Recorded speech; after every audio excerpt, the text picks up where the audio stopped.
Okay, great. So good afternoon, everyone. Thank you for coming out today. My name is Akila Thomas, and I'm the president of the Medical Students Association here at CAPEL, and also the Faculty of Medical Sciences representative. So before we start, I just want to get to know some of you. Anybody here is for the MBBS program, is interested or has been accepted as yet? Yeah, can you just raise hands? Great. Anyone? And this could be online as well, so if you could raise hands, let us see. Anyone is for HNDT, so nutrition and dietetics? Anyone here for nutrition? Okay, anyone here for health sciences? Yes. Okay. All right. So since we're so behind, I'm apologizing for the late start. We're just going to get right into it. And today we will be starting off with just to hear about our experiences within the faculty. So we have 3 representatives here from MBBS, health sciences, and also from the nutrition program. And they'll just be talking to you about their experiences in the program and also leading up to the program. So first starting off, we have a 3rd-year human nutrition and dietetics student, Miss Janicia Lewis, who will come and speak about her experience. Let me bring the mic.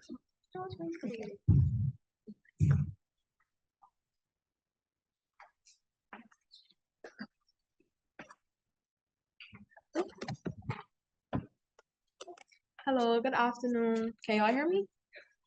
Okay.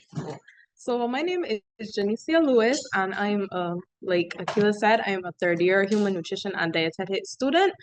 I joined the program because I saw that NCDs are something that is very rampant in Barbados, and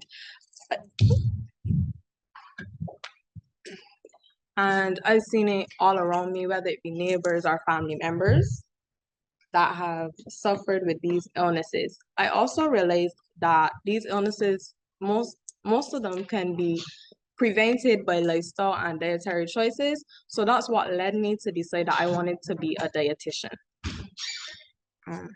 So basically, I have witnessed firsthand different sicknesses all around me that stem from poor diets and unbalanced lifestyles.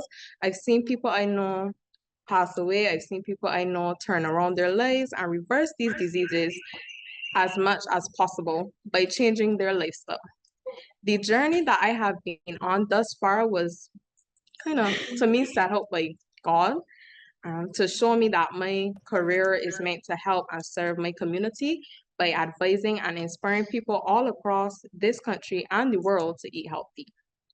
The healthcare system could not survive and be effective on one entity alone, but all entities working together to improve the lives of people. To prepare myself for this program, I did biology, chemistry, and physics at BCC. And, after successfully completing those, I applied for the human nutrition and dietetics program, and I was accepted, and it was a bumpy journey at first, but it really mellowed out, and it really showed me that this is the career meant for me. So I say that to say that if any of y'all want to come over to the side, it wouldn't be a bad choice. There are many courses in the program that show you different aspects of dietetics. All dietitians are not the same. You have community dietitians, clinical dietitians, all different types, even some that work in industry. So you don't have to think that it's going to be one specific career path. Everybody has their own career path to follow, and dietetics has a lot of opportunities. So, do you have any questions?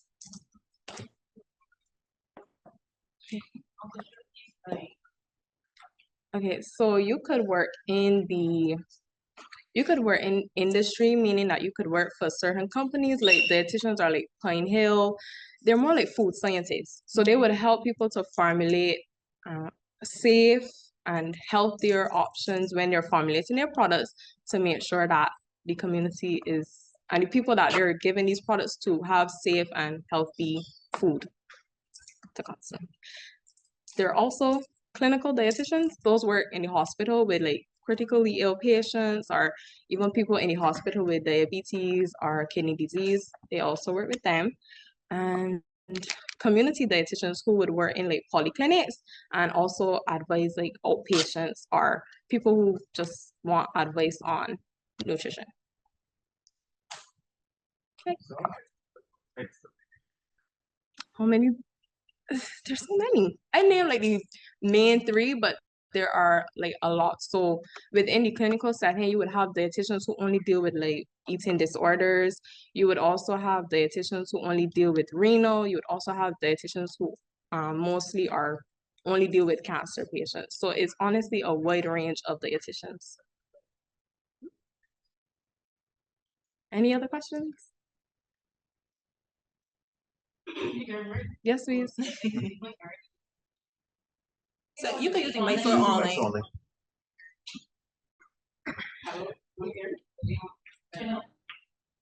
Yes. Right. You said it was among people with COVID, Pardon? Sorry, you mentioned that it was among people, right? Mhm. People actually and leave. Okay, wow. That's honestly like because the program was still working out some kinks because it's very new. So it was kind of just working out our funding, but as that got dealt with by the government, everybody that is a Bajan citizen is funded.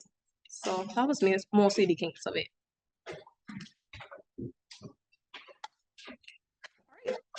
See y'all later.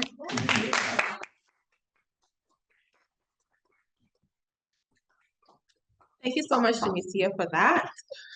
That was our human nutrition and dietetics representative this evening. So heading straight along into the health sciences representative, we have my community outreach officer as well on the Medical Students Association. We have Mr. Rashad Tate, who would have completed a degree in the health sciences program and made his way into the MBBS program. And his is an interesting case because it just shows you that you don't have to, you may have a change in mindset, a change in heart, and you could switch over as well. So I'll please applaud for him as he comes up.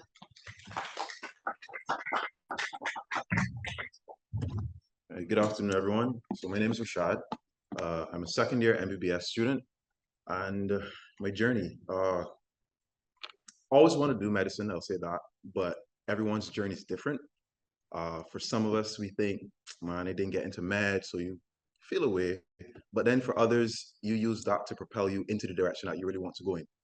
So I'd say, for example, you don't take the same road to get home every day, or you don't have to. There are many roads to get home, and this was one way that I took to get into the MBBS program. So by completing my bachelor's in health sciences, the courses that I completed actually mirrored many of the courses within the Faculty of Medical Sciences.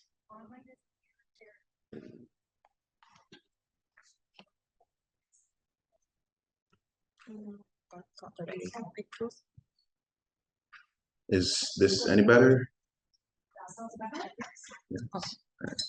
Right. So many of the courses within the health sciences program actually do mirror what we do in the MBBS program. So my concentration was community health.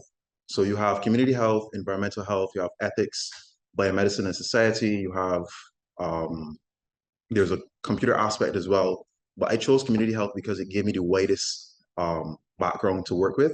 So community health gave me courses in sociology and psychology, which originally was like, not sure why I have to do these courses, but coming into the MBBS program, the courses actually started to coalesce and make sense. So a person may have a particular pathology, and it may be something psychogenic, it may be something going on with their mental health that is causing this, and I was able to tie those things into the MBBS program.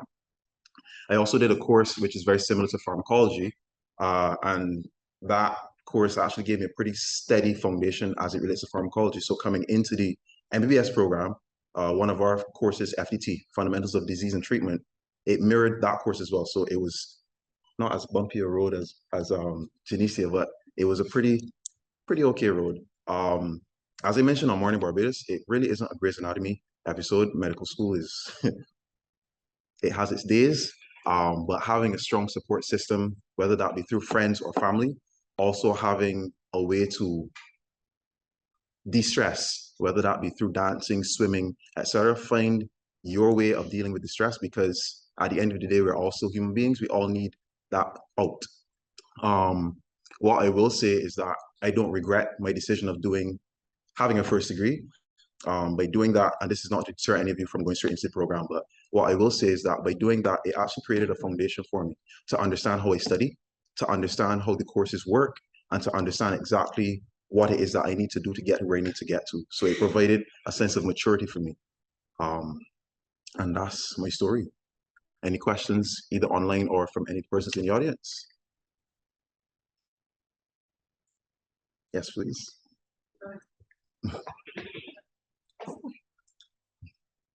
I wanted to ask, so you completed the like Yes, for the please. medicine, Yes, please. and that was something you still have to do it externally as, or was it simpler to transfer it already? Well, I reapplied as a new applicant. So once I completed my degree, well, in the process of completing my degree, I applied as a new applicant, and I went through the same things that everyone as a new applicant would go through. How do you think you're having a first degree give you an advantage?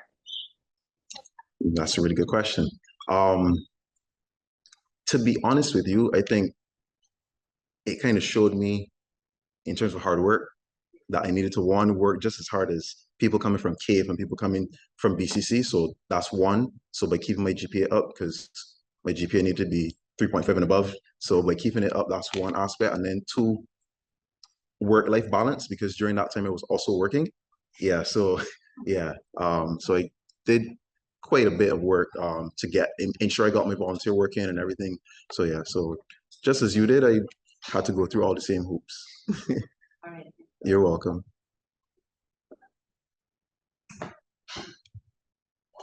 What study have you In the Bachelor of Health Sciences program? done? Okay. So what I will say is that the Bachelor of Health Sciences program is kind of a step down from the MBBS program. It's literally Bachelor of Health Sciences is MBBS on steroids. So the study habits that I had would have included me not reading my notes every night, but taking away from the notes exactly what the lecturers would have said, pay special attention to this and apply it to everyday life. So that's my major thing. If I can't see something in class to apply it to everyday life, then it doesn't stick. But that's me personally. So by being in the health sciences program, I figured out this is exactly what I need to do. I need to apply what I'm learning to something in everyday life so that it sticks for me. And that's something that I also carried into the MBBS program. So if I can't have a live example or something that I can apply it to, then it doesn't really stick. Does that answer your question? Yeah. Any other questions from anyone else? Sure. Let it get late so that online can hear you out. Amara.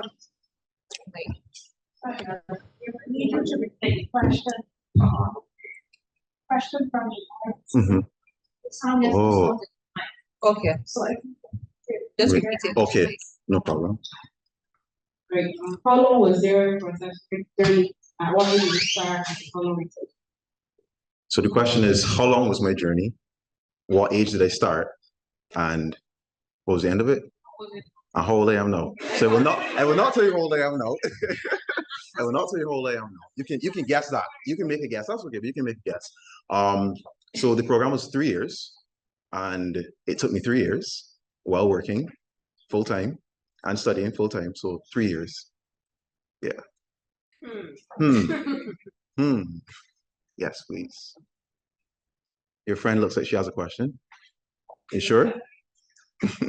You're calculating. Yes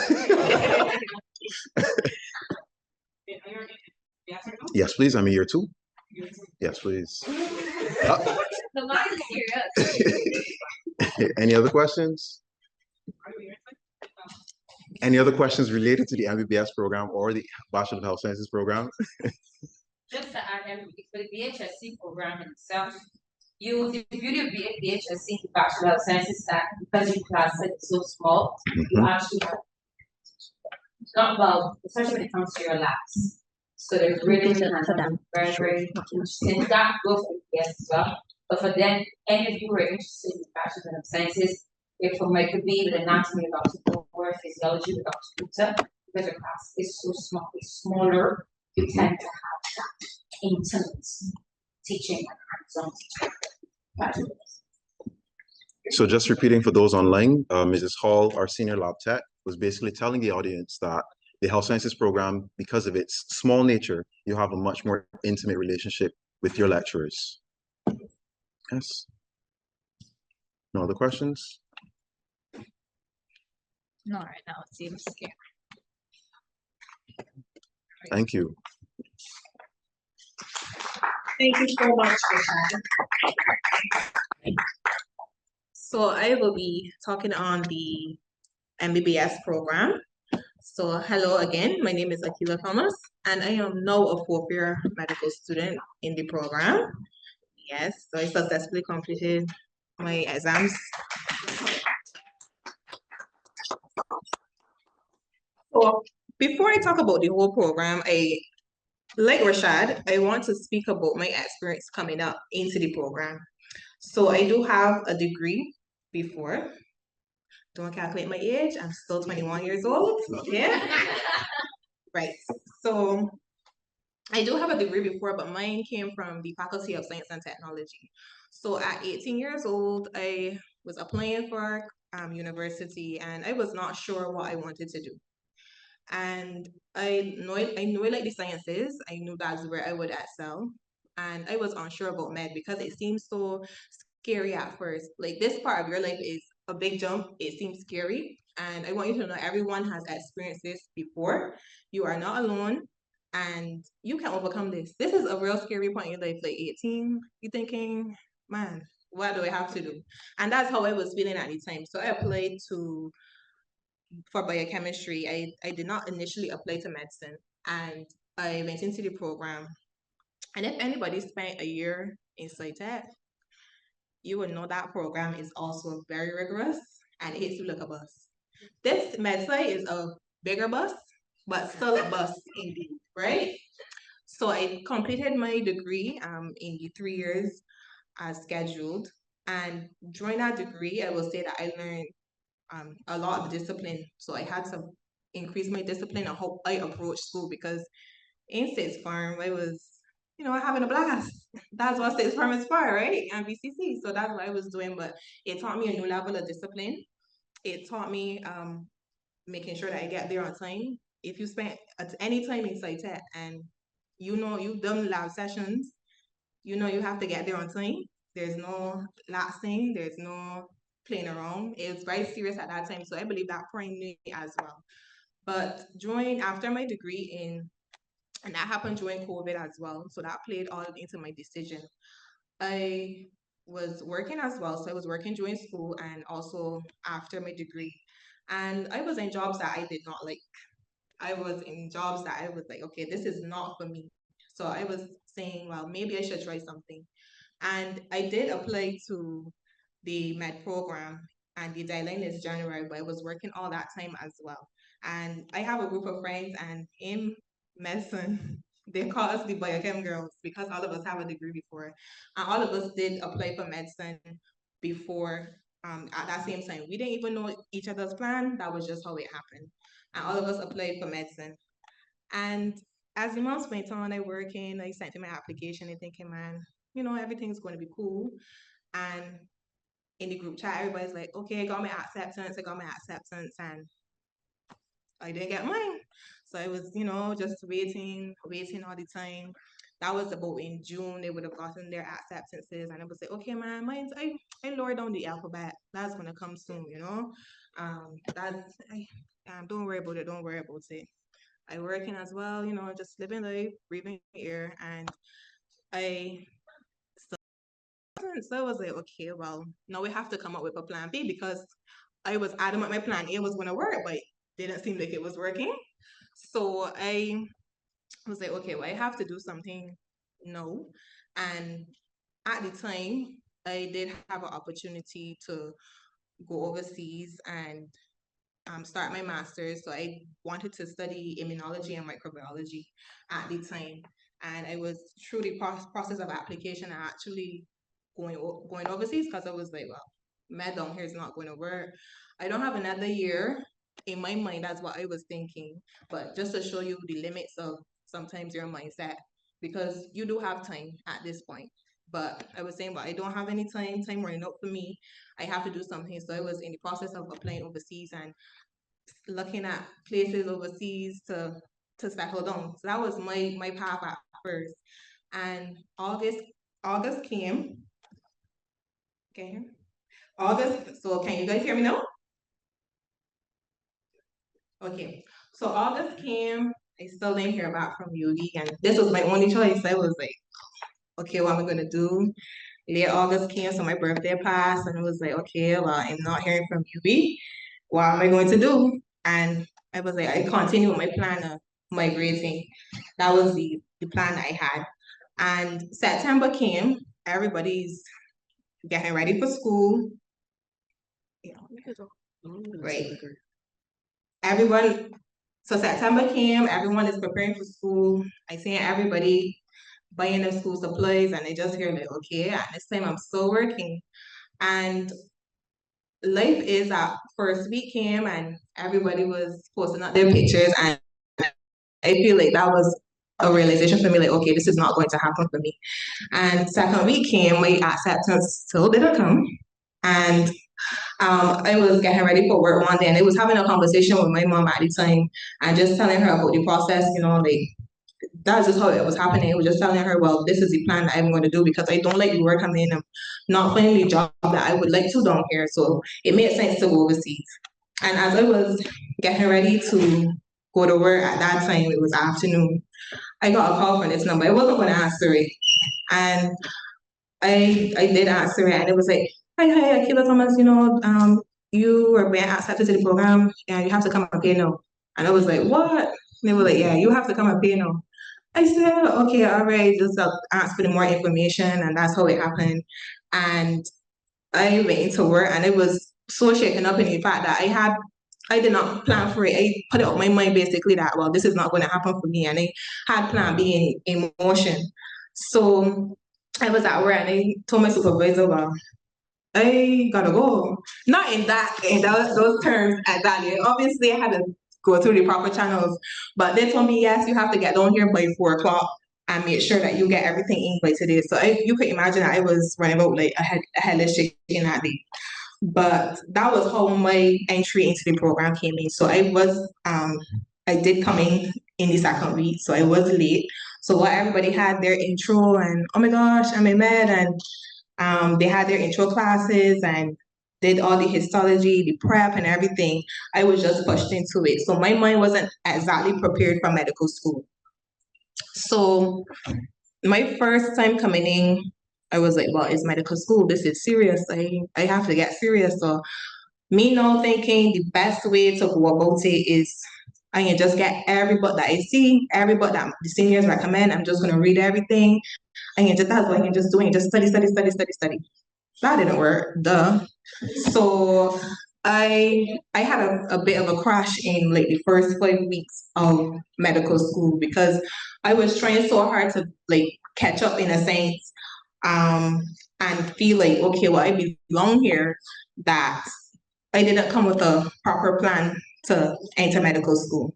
So I had to sit myself down and I had to rewire my thoughts. I had to change my study methods. And I had to literally take a stock of everything that was happening in my life and make a decision. So at that time, I thought, yes, I can handle medical school and still work. No, I couldn't. But I did have to resign from that job and I continued with medical school. And medical school has been an interesting journey thus far for me.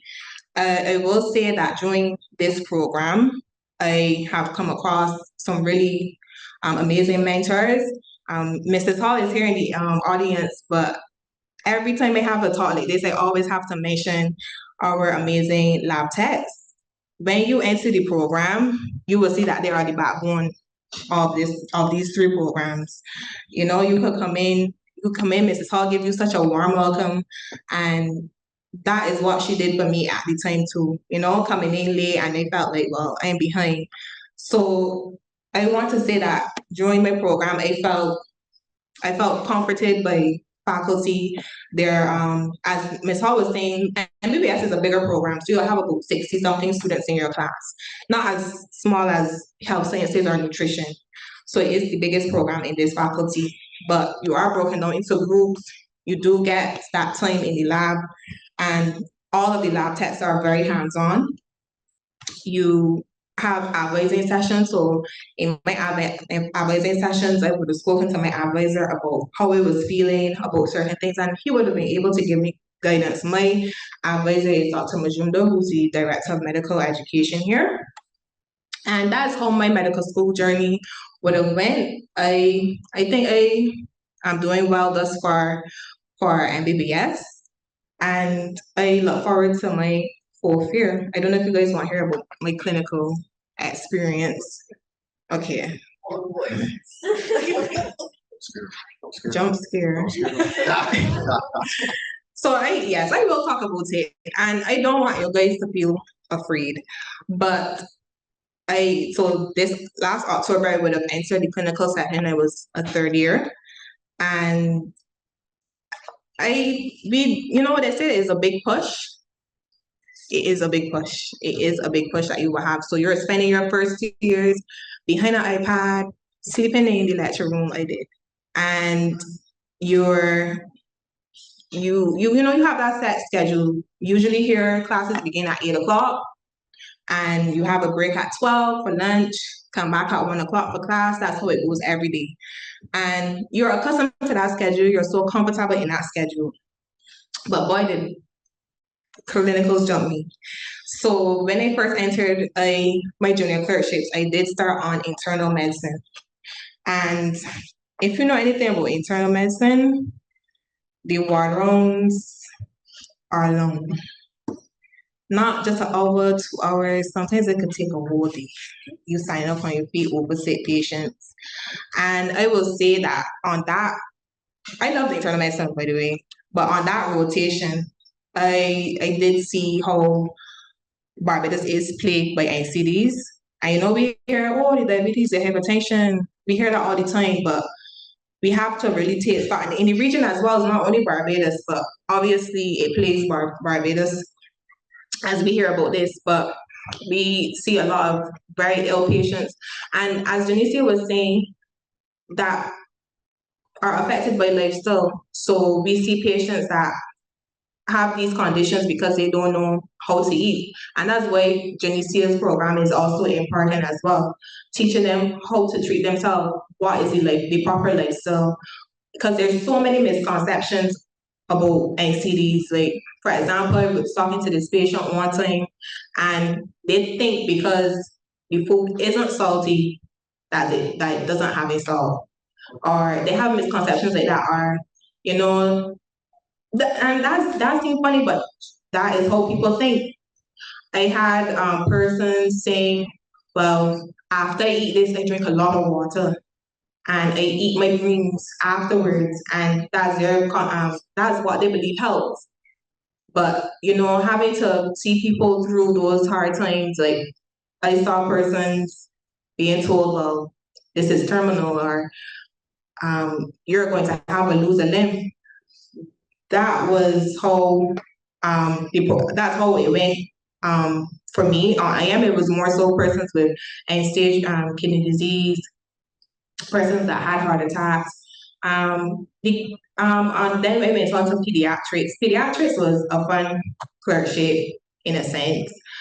Seeing the little children, but sometimes you see children with the chronic illnesses. You see children who, have diseases that, and you're not only dealing with children on the pediatric service, but you're dealing with their parents.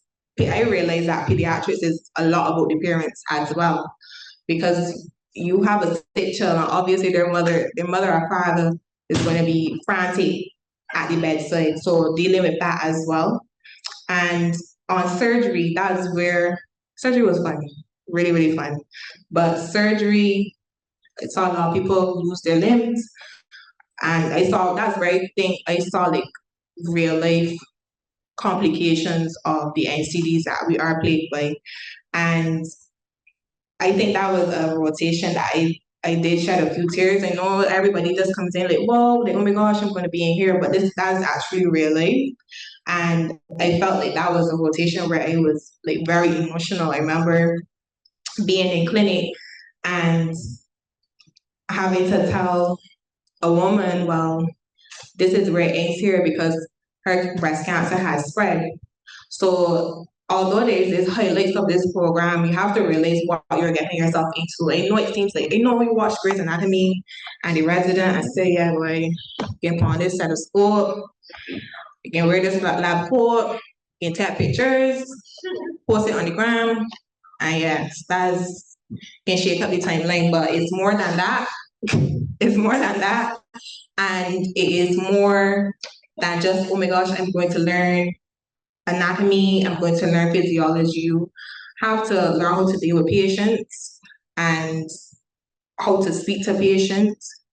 Being on time, telling you, being on time is critical in the junior clerkship.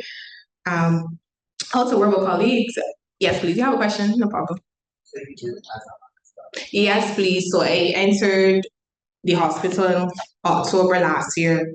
And during your junior clerkship and even in fourth year and beyond, you would have to travel to different sites. So for example, pediatrics, I would have had to travel to all of the polyclinics in Barbados.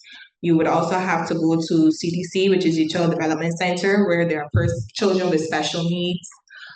So you do travel to different sites in the clinical setting. No. Yeah. Okay, so they were asking if my experience that I was just speaking about with patients was in the hospital and it is in the clinical. In the clinical setting, you do go to the Queen Elizabeth Hospital in third year. And I was just telling the participant that you do have to travel about Barbados, mainly the polyclinics and also the Child Development Center. But he was asking if they're providing any transportation, and unfortunately, no, they do not provide transportation. But there is a shuttle from university. So if you have to go to, if you're coming to, pardon? That's not it. You have a car, period. Okay. But it is a shuttle. There is a shuttle that you go from Bridgetown to UE. You can also get an NCF shuttle and also a Warren shuttle. And there is one at 7:15 on mornings to take you from UB to CSB, which is our clinical skills building. Where we are, so that's where the third years are up with lunch. So that's where our student lounge is, that's where our classes take place. So that is the clinical setting in a nutshell. Any other questions? Yes, please. Say that on the ground. Yes, please. As well as you say you have to go to a partial third one. Pardon? You have to go to a partial comfort. Okay, what's your name? Aiden. So Aiden is asking if on the rounds you would have to serve as a partial counselor. So I'm assuming you mean to patients? Yes, you do. The patient interaction is very real on the clinical end. So it's no longer, okay, you're a student, is okay, you are learning here, tell me what you see, or tell me what you observe, what are your findings, and sometimes you have to consult patients as well. Sometimes patients are emotional, sometimes patients are mad, and you have to act in your role. Yes, you are a student, but you are still becoming a doctor, so you have to put the practice there. Yes, please. So Keila, just let him know in order to prepare for that, you do IMP1. Okay, so there is a course called Intro to Medical Practice 1, which you do as a year-long course in first year. And basically you would just go about learning how to take a history, and you look at different ethics in medicine. That's very, very important. Persons don't think about that when they think about medical school. They just think it's anatomy and physiology.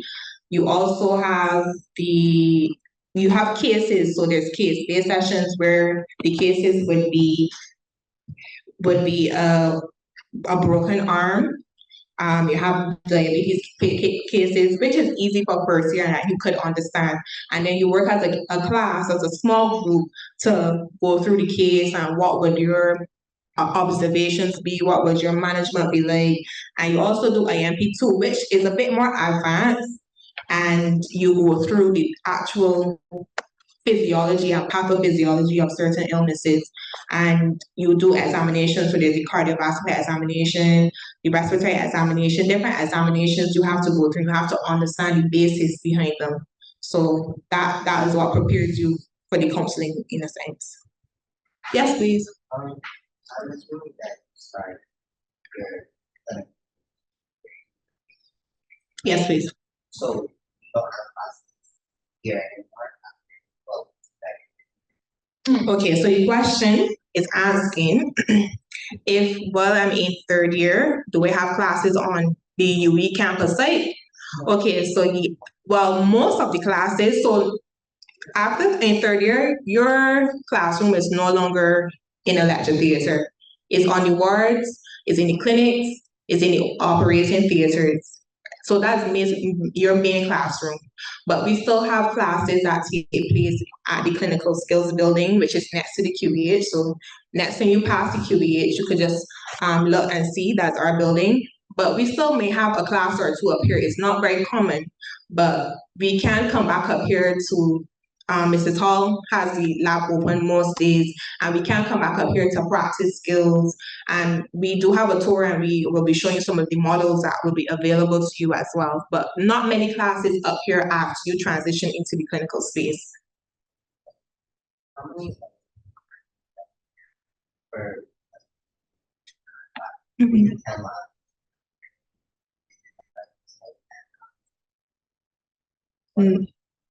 No, please, you will have more than that.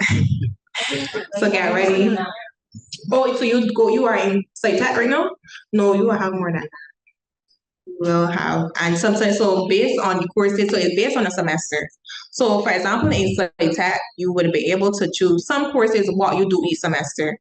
In the medical sciences program is a set schedule. So this is what you will be doing at this time, and there is no any other arrangement except for foundation courses, which you would have to plan around your schedule. Your schedule is static, so it does not change, right? And mostly lab sessions from MBBS students are 10 to 12.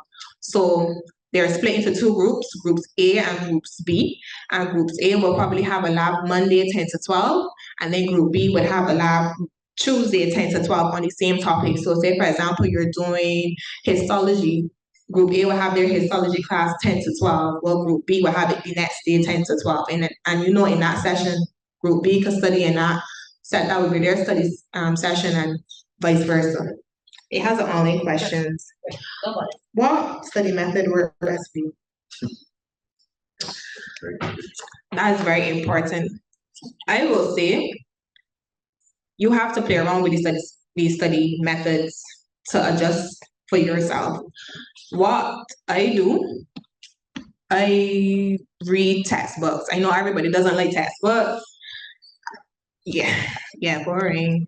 But textbooks are very important for me. I have to read something to understand it. Sometimes watching a video, I know that's opposite for some persons, but I have to read the words. That's just me. And I read textbooks. I have a review book that everybody knows I talk about all the time. Is first aid for USMLE. I then reference the first aid book. And I do questions. I always do questions. If I have not completed studying, so if my exam today is Thursday, and my exam is Monday, and by Sunday morning, and I have not completed all of my information, I start questions still, because yes, you can learn information, but not knowing how to apply it, you will not get finder's faculty. I will say that for sure. You need to know how to apply information. It's no longer regurgitation. So that's why I would say my best study methods. Yeah. As a female medical student, which hall would you recommend? I am a Bajan. But Amara could talk about this. This is my events and planning chair.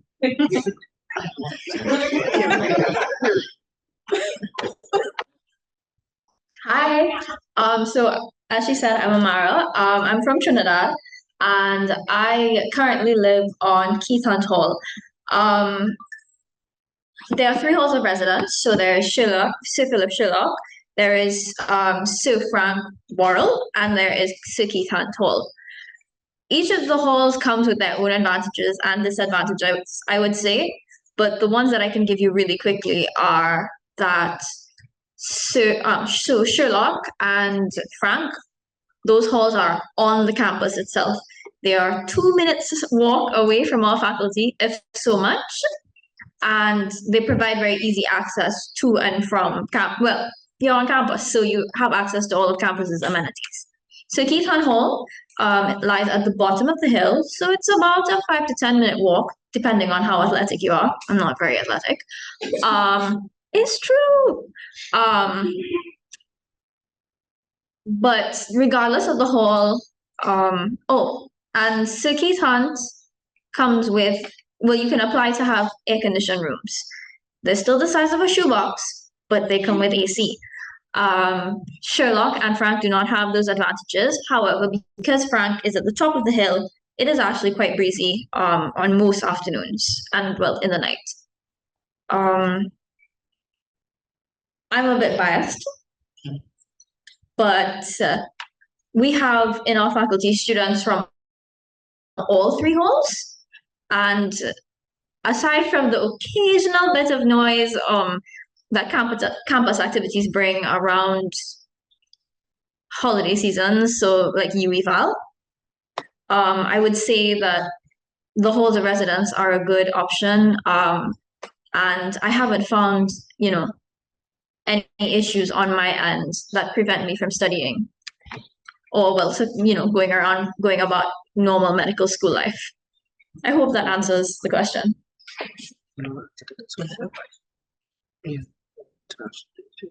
Okay, so we have a question here from Samaya, which is how many international students get into the MBBS program and when they can expect a response. So from what I've understood, and I really only have my year, the year above mine, and maybe one more year above, is that it's usually a fairly even split between our Bayesian and our foreign students. Ms. Hall is over here shaking her head, and considering that she has a decade more experience than I defer.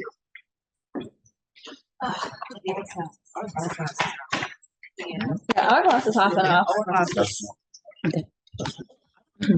Hi, good afternoon, everybody. I'm Mrs. Hall. I'm virtually challenged, so I can stand up so you can see me. Thank you. So in terms of international admissions, so the Barbadian government would pay on average about say 20 to 25 Barbadian students are accepted within the program. The maximum number of students accepted would be about 70. So you can do the maths.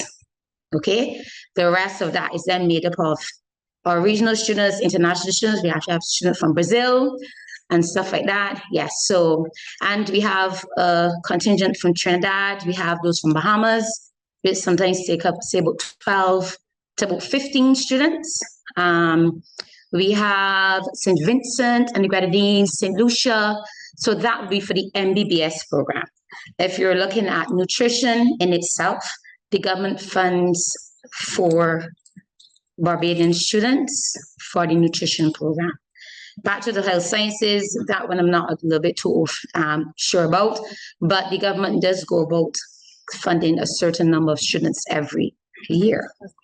Oh, that's Bajan students, sorry, that's Bajan, but for MBBS, a quota of about 70 students are brought in. Yeah?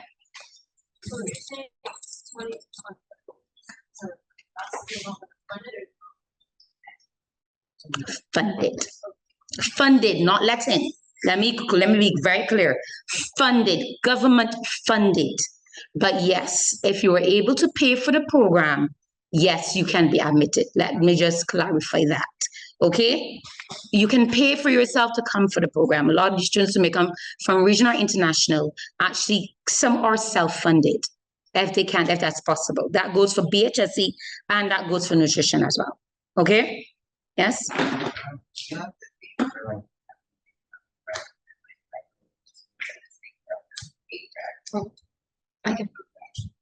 for internet. Right. So the question is, do you have to pay for everything associated with the MBBS program upfront? So no, you don't have to. You can, what is required is that you must pay for registration fees at the beginning of every academic year. Or, well, you can pay it by semester, but the payment for that semester's registration fees must be in place before you are allowed to register, and therefore before you're able to sign up for your courses. So you have not entered the program until you register, basically. The tuition fees can be paid in installments. So you can either pay all of them, or your government pays all of them, or you can sign up for a payment plan through the university's bursary website, wherein you can decide the amount of installments that you would like to break the payment up into. And they will give you deadlines and amounts, and you will have to, the onus is on you to meet the deadlines of the payment plan. Does that answer the question?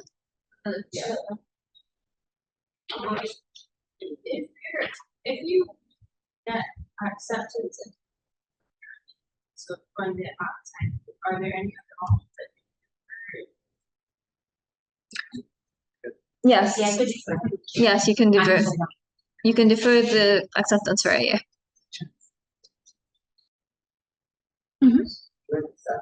Scholarship.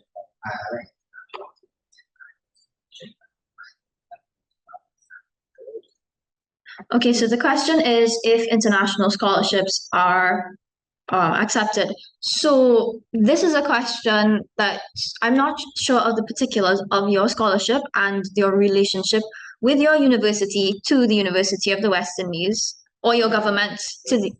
The scholarship can be like they accept. Yes, yes, the university and the program accepts scholarship students. I'm a scholarship student from Trinidad. So online we have a question. As a Trinidadian student, would you recommend applying for a bursary or GATE? So I don't think this applies to the audience here, but yes, so I would recommend you apply for bursary or GATE. You can actually apply for both. However, bursaries are awarded based on academic excellence as well as a needs assessment. However, GATE covers, I think, generally around 75 to 50% of our tuition as Trinidadian students. However, if you're awarded a bursary, your entire degree is paid for, as well as a living allowance and a book allowance on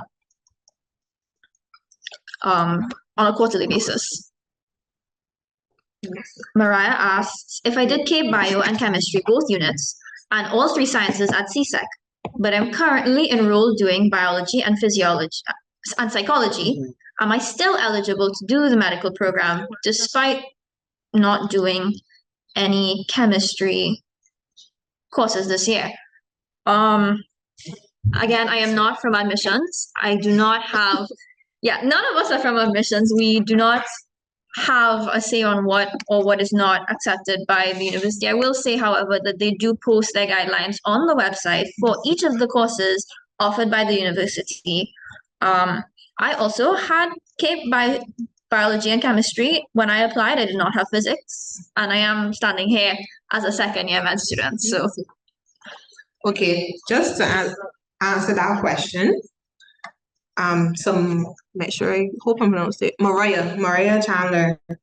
If I did K-Bio and chemistry, both units, well, I believe that the university did change as Amara said, just a disclaimer, I'm not from admissions. I don't make the decisions on who is accepted into the program, but both units at Cape, for chemistry and biology, I do believe that you need to have either math as well.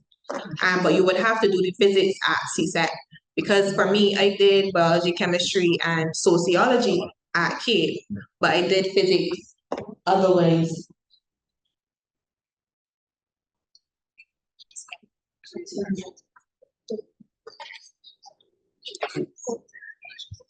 Okay, so we will just direct these questions to admin because we are not sure of the requirements, but But that's they just what I'm are- saying. But I will say this, all of the requirements of the degree, and they do update them, are available on the website Mhm. of the university. So you can go to the university, the KPhil campus's website, and under undergraduate programs, you will find the specifics of our degree under Faculty of Medical Sciences. Okay. I don't want to provide an answer and it's not so, because we aren't from admin. Does the MBBS program have a Facebook page or any other? So, okay, so Mrs. Hall is posting, yes, so the Faculty of Medical Sciences has their own Instagram and the MSA has their own Instagram. So I would encourage you guys to follow MSA. It's on @_MSA KPhil, and you can see all the work that we've been doing thus far. Yeah. That's it. I will refer the questions for the subjects to admin. Okay, I'll send a email, I will send a post in chat, the email to our undergraduate officer. okay, Who'll be able to assist Mr. Thompson, yes, and he'll be basically able to guide them. okay. How do they answer exam questions? Like, how do they answer the questions, like exam wise? Is it multiple choice only or structured questions as well? That's a very good question. So what you can expect in my experience, the questions are not multiple choice. And I know you might say hip hip hooray, you know, but these questions is one of the most heartbreaking things is when you might know an answer okay or 75% well, and then there's a option that's similar to it. And when you start to do Sal Bio, which you're doing first semester, first year, and courses like molecular med, where you have to do all those enzymes and all those compounds, that's where it can get tricky. So my approach at doing multiple choice questions, I read the question first. I don't look at the options when I'm doing multiple choice. So that once the answer pops up in my head, I am not tempted to change my answer by the options. So that's my method of doing questions, but you do have open-ended questions in EMCQs, which are extended matching questions, where you would have a lot of answer options for one question, and you usually get that in IMP2, which is year 2, semester 2. Okay, you had a question. Hi.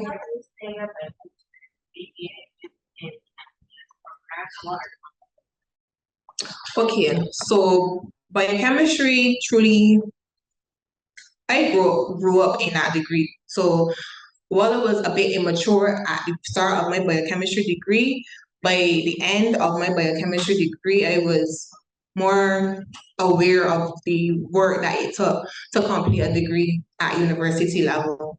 I will say that the discipline it requires for labs, and so we do, and Pastor might know, we do classes and tutorials, and then we also still have the lab sessions.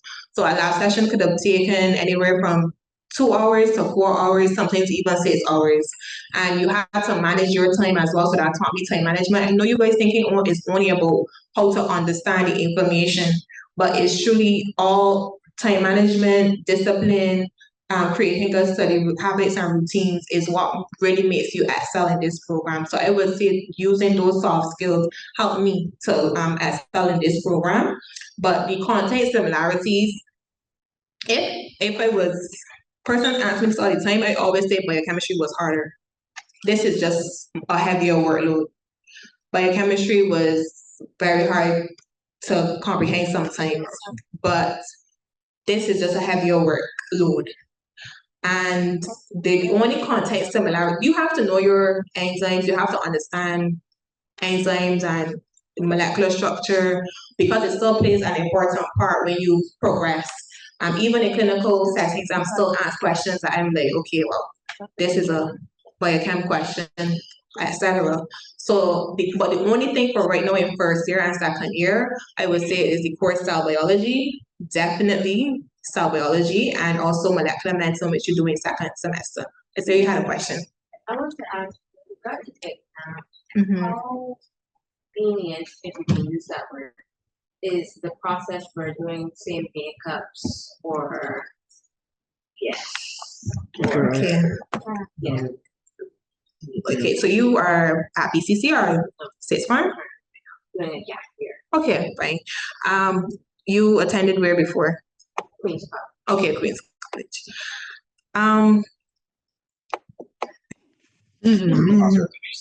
Just You have to pass Pass first night. on the please. first Just time. pass There's no first night. makeup, right? Yes, so I know that we all like to hear about success and, achievement, but there is the unfortunate reality, and it does happen every single year, that some courses may not be successful in some courses. So in the Faculty of Medical Sciences, you have to pass the final examination. Okay? There is no ifs, maybes. You have to pass the final examination. If you don't, you fail that course. That is the unfortunate reality. Yes, so there is yes. So dependent on the course. So most courses you will get a FWR, so fail with repeat. So that means that in the summer or in any break, so the summer after you do the course, so if it is a failure in the second semester, is that summer coming, and in the first semester will be the next summer, that is going to be the next year that you will redo the course, and you will have a resit examination. But the policy here is that if you do fail a course, you cannot graduate with honors. That's unfortunate. And you also cannot get anything more than a C. So you could have gotten 100% in that makeup exam, you still get a C on your transcript. And that's how things are. Some courses, you do have to repeat a year. So for example, I would have mentioned IMP. So IMP 1 and FDT, Fundamentals of Disease and Treatment, are year-long courses, and failure of a year-long course means unfortunate, and if you fail the resit, you do have to redo the year. So that is what happens in this faculty. Okay,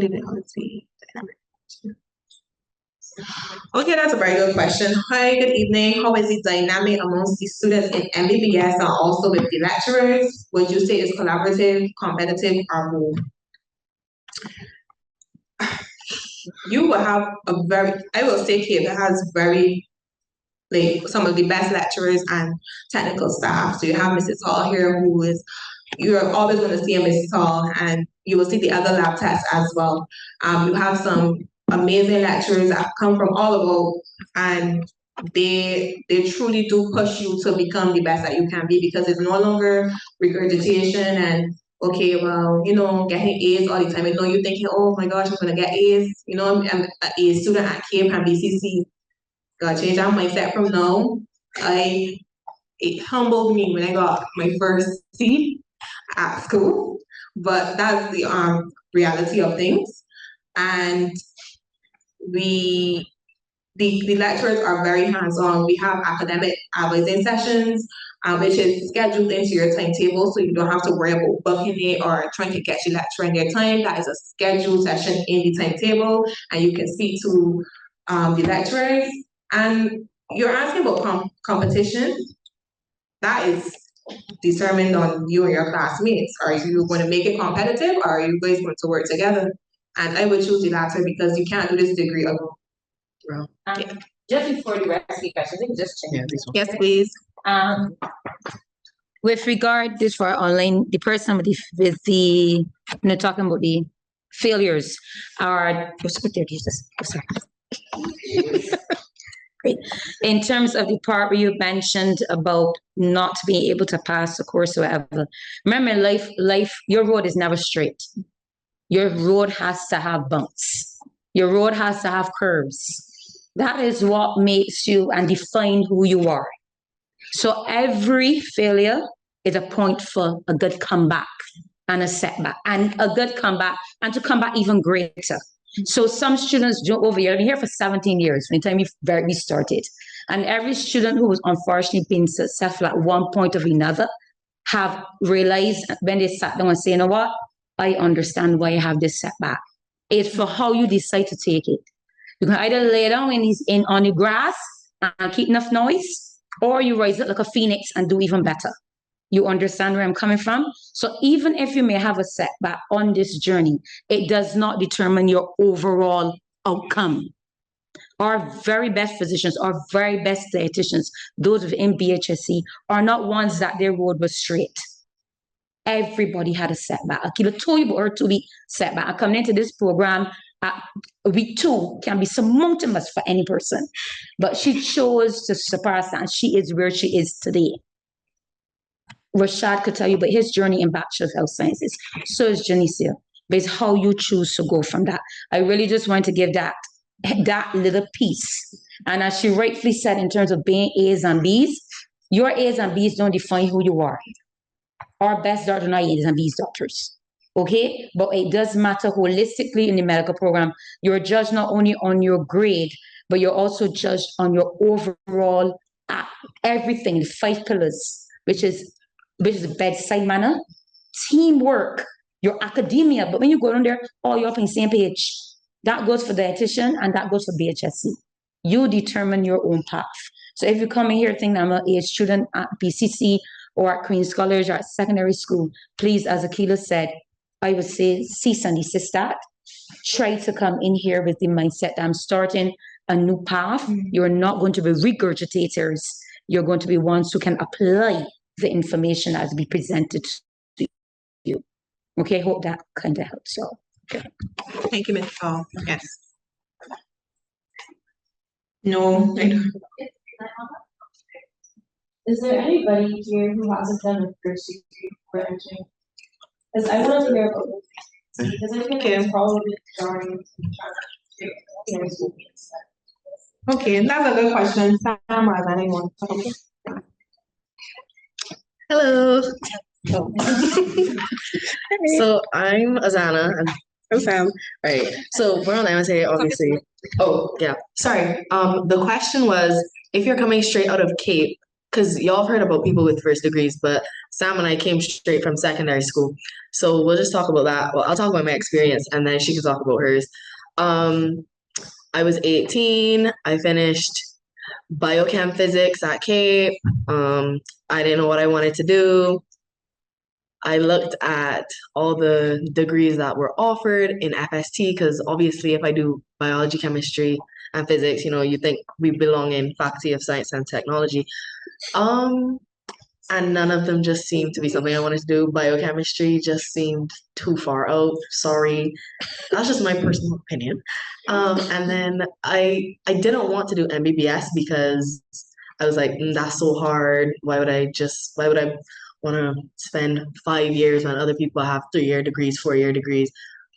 But then I came to the realization that it's better to spend extra years doing something that I would want to do than to do a degree that I wasn't really interested in. Sorry? What was that? Yeah. So that was how I ended up doing MBBS. And it's not for the faint of heart. I would not say that if you think it's gonna be easy and you're like, oh yeah, I'll just do medicine, it's not that. It's just that I personally wouldn't have been interested or given my all to any other degree. So I'm happy where I am. So I'll let Sam talk. Okay, so my story is pretty similar. Yeah, she's the only one that I really know coming into the faculty. A little closer. Hello? Yes? Okay. Yeah, so we had a similar experience. I would say coming from secondary school straight to university is hard in any faculty. In medicine, it was really hard. I'm not gonna lie. At first, the first few weeks, I'm very emotional. The first few weeks, I definitely had a hard time, but I met a lot of great people. I met my little study group and my friend group, and I would say also meeting people that have different stories, like Rashad and my friend Andela here, having them along with us kind of allowed me to kind of mature a bit faster as well with their guidance. And you're gonna be fine. Don't worry, you're gonna be okay. Yeah. You are going to survive. I'm standing right here. We're both standing. You're gonna be okay. Don't feel any way about it. Yeah, and you'll have a med sibling, hopefully. So when that link comes out, just if you want to do medicine, MBBS specifically, but I think all of them. Oh, well, I can only speak for MBBS, but yes, HNDT and health side do get med siblings too. So you'll have an upper year. Yeah, somebody that you can ask them. You don't have to, but it's good to have somebody who's done what you've done to advise you. Yeah. No. No, you won't talk about it? Okay, so a FMS sibling, as we call it, to include HNDT and also health sciences, that is set up by the MSA, so the organization that I am ahead of. That is where so when you do get into the program, whether that be HNDT, health sciences, or MBBS, there is a link that the MSA, so this is student run. And you will come to see that the MSA is very well organized as a student organization. I say it's the best, but and you sign up as a first year, even the second year. I got my med sibling in second year. And as a first year, you will sign up and say, well, I am interested for a senior to be my med sibling. And the idea of the whole FMS sibling program is to have someone who is senior to you in the program to give you guidance, so study techniques, study methods, resources, and also to be, for my year, I wanted that person felt like they had someone that they can message and say, hey, I'm having this problem, and could even create a friendship. And this is not only during your degree, but also after as well. There are persons that have completed their program that still take mentorship from their FMS siblings. So that is what you can expect in the Faculty of Medical Sciences in September. Yes, please. So this is going back to our acceptance time. Yeah. I want to ask about that as a whole. Like what you can expect for acceptance time, if there's possibly a safe process, like the initial acceptance, then they do like a hearing. Because honestly, if it's in September, I may be gone by then. Okay. So that's what I just wanted to get a feel of, or if it is very random on the whole. That's a great question. And I know some persons are a bit anxious about receiving the acceptance letters. And I can just give a disclaimer, I am not from admissions. Admissions is who deals with that, not us. But from past years, I would say around May, June was the acceptance period. And depending on persons who would have accepted, it depends on the amount of, it all depends on the year as well. They could give later acceptances. Mine was a special case because I was still in the process of transferring my transcript, and I had a course in progress. So that was when my acceptance was so late. That is not usually the case for acceptances. They usually send out acceptances very early. Okay? So I wanted to know, like, what's the general structure of how classified? From what I gathered, is that started our grade year, Yes. based on what I know before after speaking about it, that it usually started in fourth and fifth year, and then when I had asked what happened, like, there's a price difference for school fourth and fifth. So I wanted to know, like, what is the studying clinical, this intern, and then after that, included that as well. And like when you actually a GP, and then you have like a grade final that. Okay, so just in saying, if any HNDT or health sciences questions, I know we probably get overpowered with MBBS, but that's just the reality sometimes. But great question. So how it works in the MBBS program, you're asking in particular, right? For our first and second year, like FST, you would have midterms, and then you have finals at the end of the semester. And that continues for the first 2 years. In third year, so after first year, you have that 4-month long summer vacation. Enjoy it, because that's the last long vacation you'll get.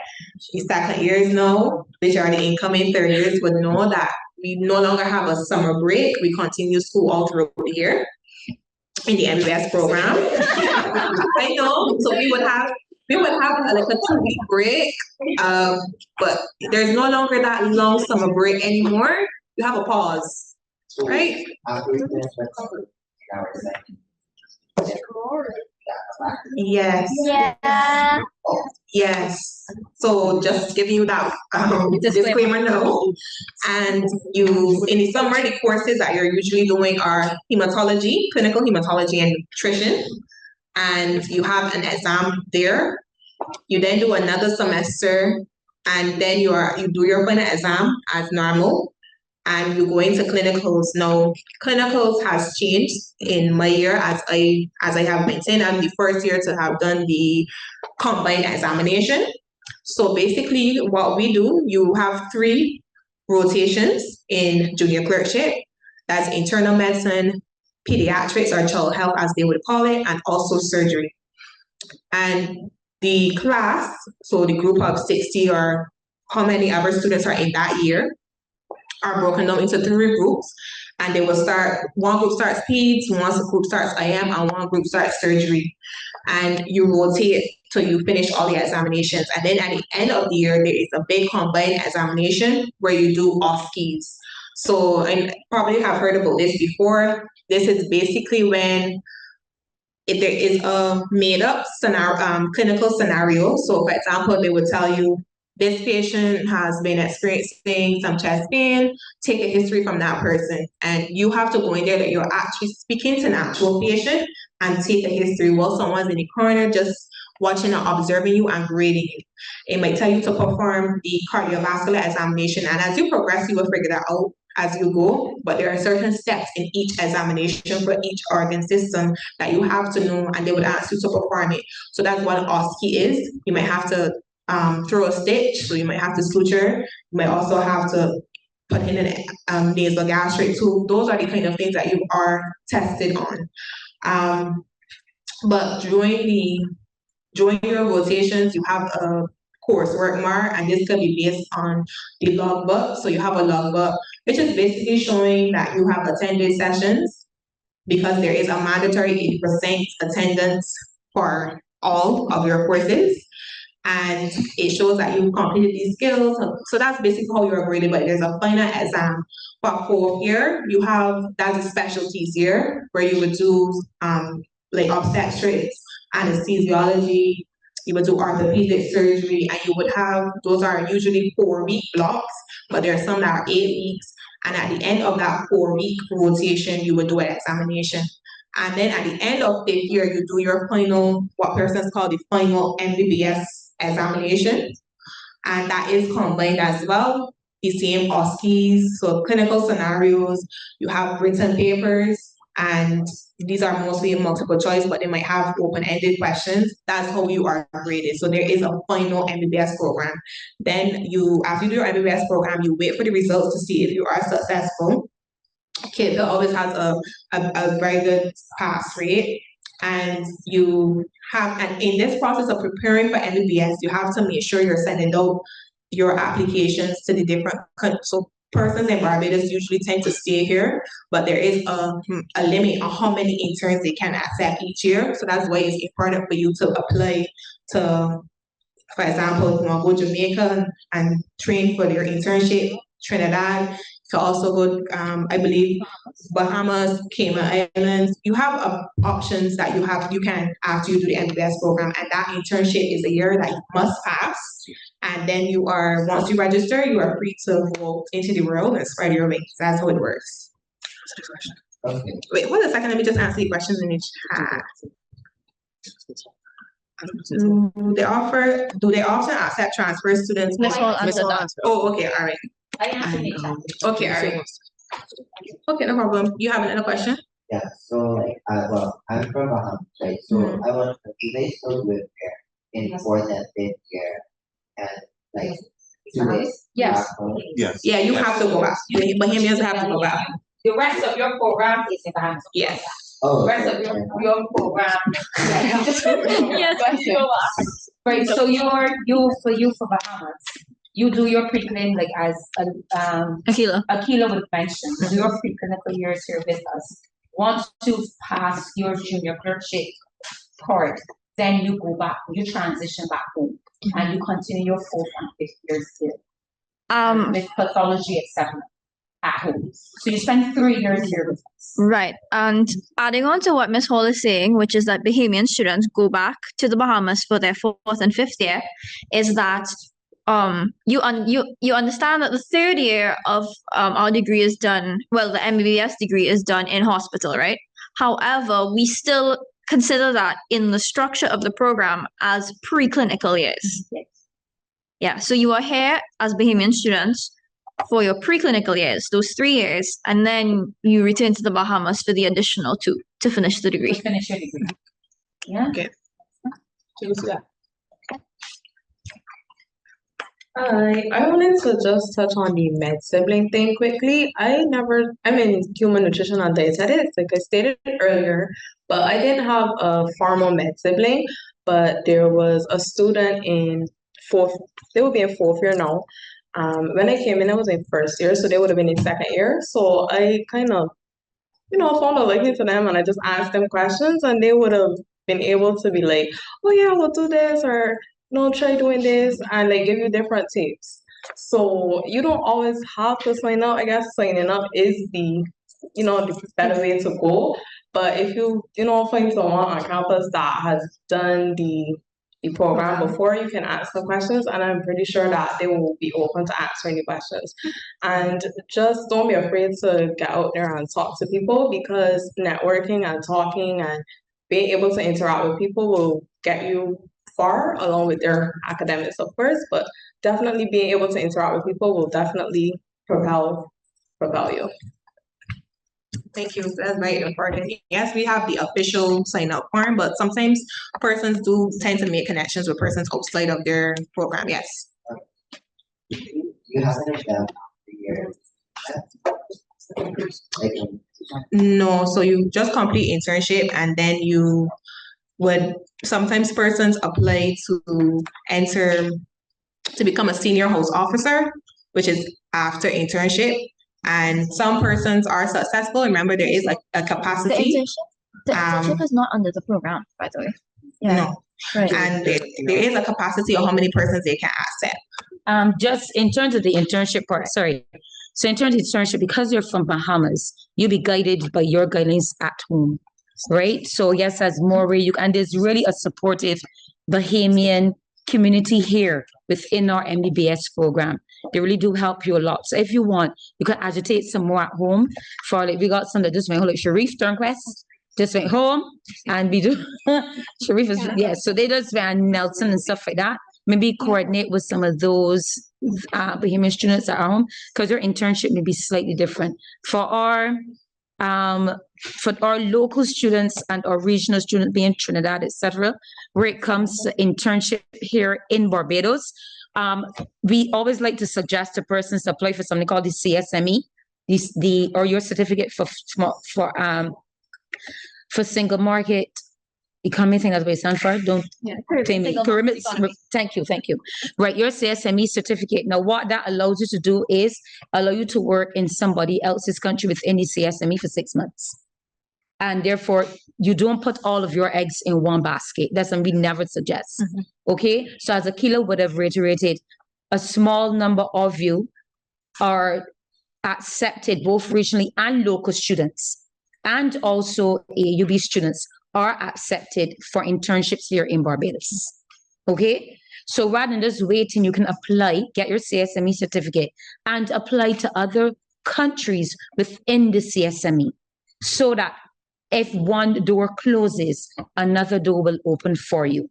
Everybody understands that, but it's important that you ask these questions early so that you can start to agitate for that as you go along your process in the medical program. So when you know you get into the hospital, you don't have 4th and 5th year, start to answer questions so you can better prepare for the end of the journey. Okay, the internship is at you. That is not part. You need to pass your internship to become become your DR. But then even after that, we wouldn't suggest you go open a clinic. You need to go and work under some person, get more, because you're still learning.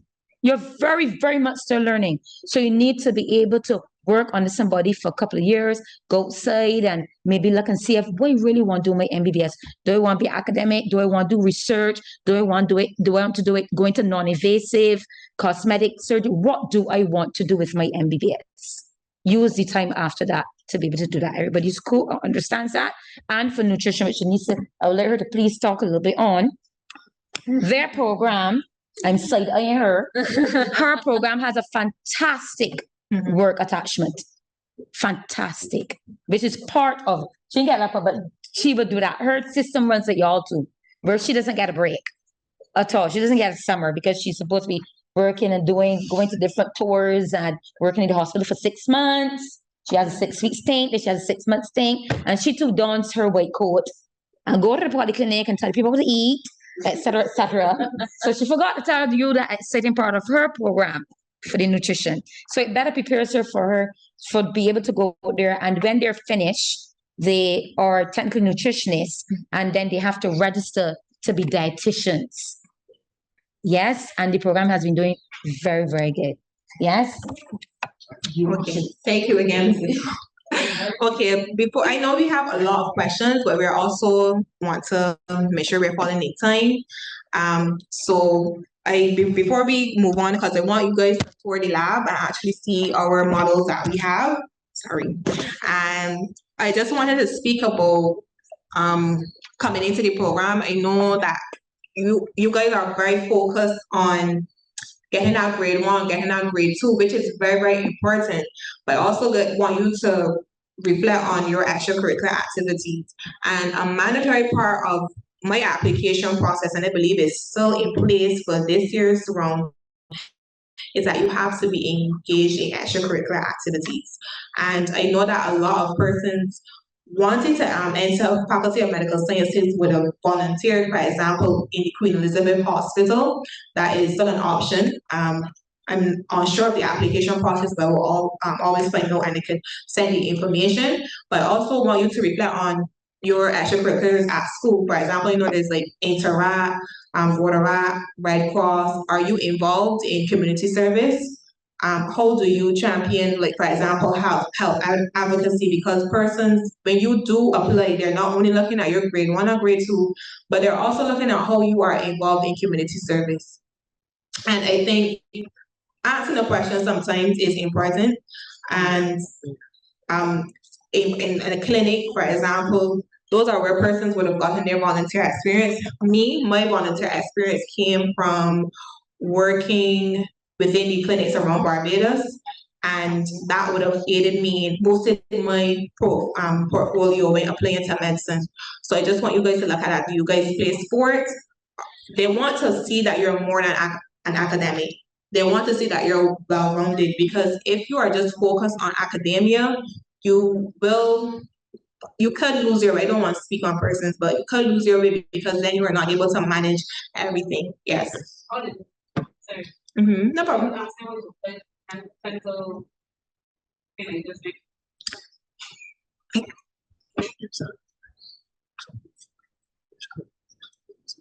Yeah.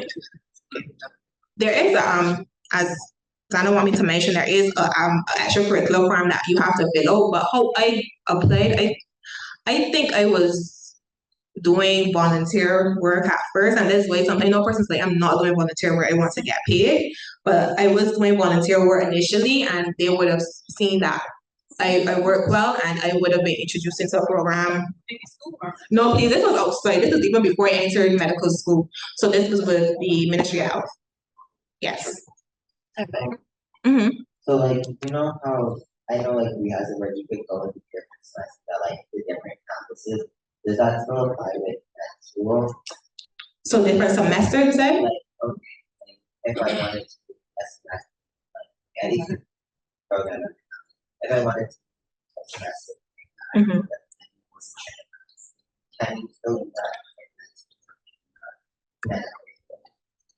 So that is an option, but the thing is with inter-campus transfers is that they don't do the same things at the same time. So sometimes persons like I know I think Mona does respiratory in second year.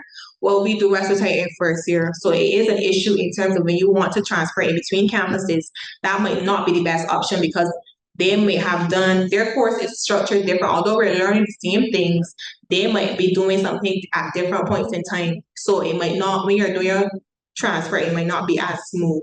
So just be cautious of that. But however, there is an option of electives in fourth year.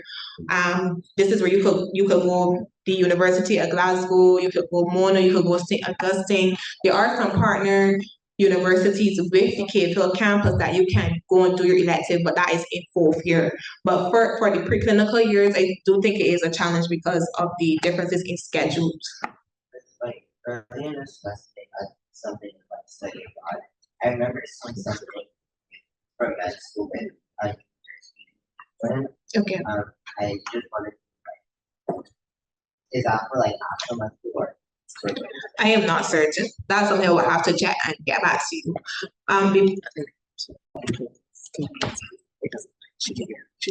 No, it does not apply to us. No, it doesn't. So that's sometimes what happens. I also wanted to, before we go off in City Lab, is I also wanted you guys to look at, so professionalism, although you might not think that's how you're being graded, you are being graded on professionalism, how you present yourself to the outside world. And it might not only be to your lecturers and the technical staff, but how you present yourself outside of these four walls. And this is very important, especially after certain circumstances. And I wanted to bring up social media. And I know that we are all on social media, on Instagram, you're on Twitter, you're on TikTok. But I want you guys to look from now, even before you enter medicine, how do you present to the world? And I know that's your personal life, and absolutely so. But they also judge you on how sometimes you present there as well. So I know sometimes you may post however you want to post on Instagram, on Twitter, on TikTok, and you might say, well, this is my personal life. Just know that the persons that look at your ambitions and the persons that grade you in clinical settings and the persons that you might want a recommendation from at the end of all of your degree, whether it's BHNDT, BHSC, or MBBS, they would look at your social media. So I want you to be cognizant of what you post. I'm not saying that you have to, change who you are, but I'm just saying you're going to want to stay away from certain topics and posting certain things. Still enjoy your life all the way, I believe in that. But how you present on social media is very, very important. And what you post on social media, I want you guys to remember that entering the Faculty of Medical Sciences, you have privy to a person's personal information. And that is not something that should ever touch social media.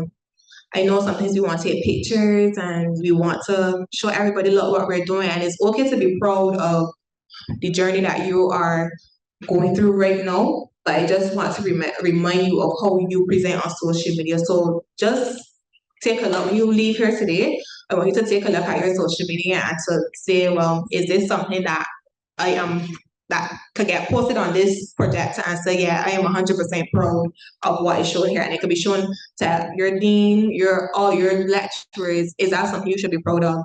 If not, private your page. Just remind you, just be very, very particular. Persons do look. I'm telling you, persons do look. And persons would have gotten in, trouble with how they present on social media and sometimes what they post. And being said, I also want you to use social media as a great networking platform using sites like LinkedIn. So I would say from now, start creating a professional background. So using LinkedIn to your advantage. Right now, you should all look into getting professional headshots, not like passport photos, but it does come in handy to have those things like professional headshots. Having a mentor right now that you can ask for a letter of recommendation, because I do believe that you have to have someone sign off on a letter of recommendation.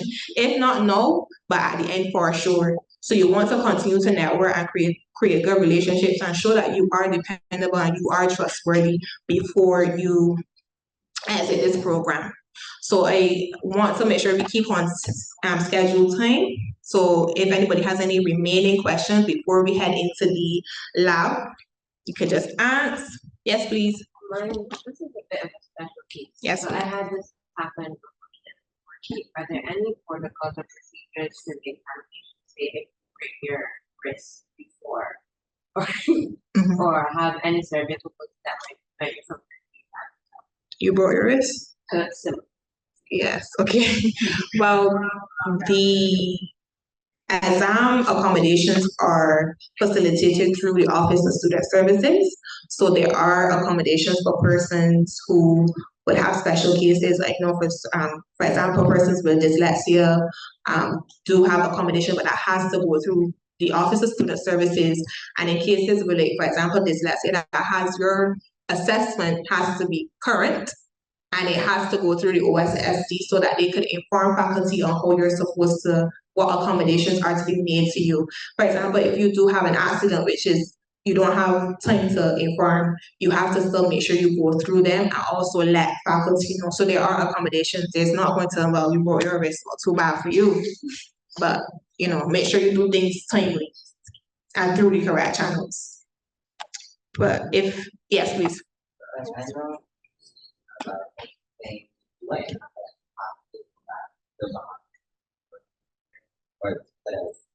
I don't think, I think of some conversations, so.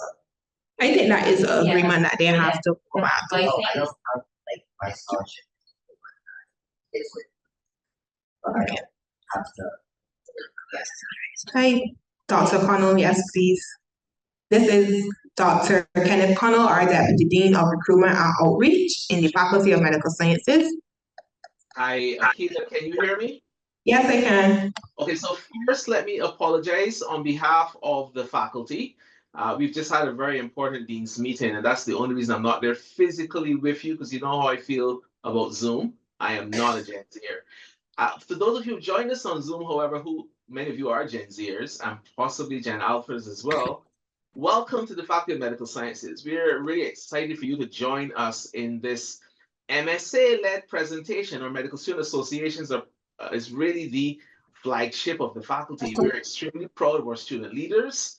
All the things that they do, they make medical school look like nothing because they're involved in so many different activities, especially the executive council. I see the communication officer there, and I see some other members of the exec there as well. So well done. I just have a few thoughts before you head off to the tour, or are you done the tour already? No, we haven't done the tour as yet. So the more exciting part is coming after my quite boring points. So the first thing I would say is we are in a changing world. And as a result, we are in a changing health landscape. We kind of knew this from the end of COVID-19, but now you're seeing what is happening in our north. And I don't mean St. Lucie. The geopolitical landscape has changed considerably. And as a result, the health landscape must change. I said yesterday on another council meeting, the American College of Physicians Caribbean chapter, that Caribbean healthcare professionals have to be equipped to respond to the threats that affect us. This not only includes the traditional, I want to be a doctor. So if you are here and you think the only interest of the faculty is I want to be a doctor, you can be anything in health sciences that you wish. For instance, many of you may choose not to kind of commit to an MBBS degree. You may decide to start with a Bachelor of Health Sciences. This would get you a bit more disciplined and acclimatized to the very relaxed, or it could be relaxed, university atmosphere. Your passion may be nutrition and dietetics, or you may decide to go into another undergraduate degree, such as a hybrid degree, or partner in the University of Ghana, and decide to spend the last 3 years of your program outside of the region, but still in the African diaspora. Regardless of your passion, and I want to drive home the word passion, your passion will get you to the finish line. Many of our MBBS candidates feel as if the program is about 20 years long, and that 5 years goes by quite slowly, but it's the passion that gets them there to the end. Because it's Monday, Thursday, and because I know that all of you are soon off to get some mocktails, because you don't drink alcohol. I just want to say to you, though, reflect carefully, even as you prepare for your various CAPE exams, and maybe some of you are already in university. Think carefully and ask yourself, jot it down on a piece of paper. I did this because we didn't have mobile phones when I was in medical school. Okay, here are the reasons I want to choose this course. Here are the reasons I don't think I should choose this course. And then sit and look at those two buckets and try to be honest with yourself. Don't kind of say, I want to be a doctor because I want the title in front of my name. There are many times, trust me, you will be in circumstances where you do not want the title in front of your name. Are you prepared when you are in those circumstances to make those strong statements that are not popular? Are you prepared to defend diversity and equity? Are you prepared to make political statements that are not politically attractive? Those are the kind of things that doctors need, and we look forward to valuing the future healthcare professionals moving forward. So that's all I'll say. Congratulations on the MSA on several parts. One, getting up early from one in Barbados and getting there early. I heard from CBC that you guys are on point. And secondly, this continuing in your outreach and associations, Heart and Stroke Foundation, HCC, and all of the many civil society organizations that you guys are a part of. If you have not checked these guys out on social media, Instagram, Twitter, if it still exists, as well as some of the other platforms, go on IG. I know for sure you guys are on IG. And I heard Ms. Thomas advise you, get a LinkedIn profile. Do it now. Do it before Good Friday. Still have a few hours. We look at your LinkedIn profile. We take it very seriously. And we look to see what are some of the things you're engaging in as a professional. But don't push or post hashtag new nails for Easter. No one cares about that, right? Put about things that you think are important that you want to put out there in the professional space. Have a good Easter if you do celebrate it. Those of you who celebrate Passover, have a good season as well. If you don't celebrate anything, just have a good holiday, and I hope you enjoy the tour. Thank you so much, Deputy Dean. So just a reminder, that was our Deputy Dean of Recruitment and Outreach, Dr. Kenneth Connell, within the Faculty of Medical Sciences here. So I know you guys may have so many more questions, and that's expected. And I will give my professional Instagram is Akila, so is my name Akila_Thomas. That's on Instagram. And you can message me with how many other questions you have. And I will try to also provide the form for the extracurricular that some persons were asking about. But you can message me with your questions that you may have. So we're going to. Okay, so mine is AKEILA_Thomas, like the parish in Barbados, but I will type it out in the chat for her.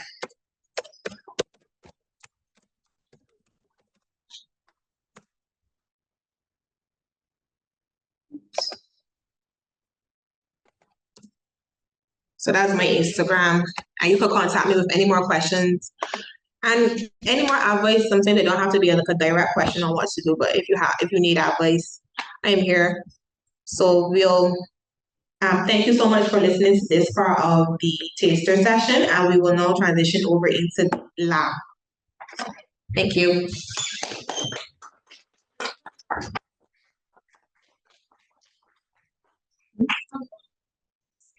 Oh. Online, you don't have to disappear. We are going to take you as well, as best as we can. Okay?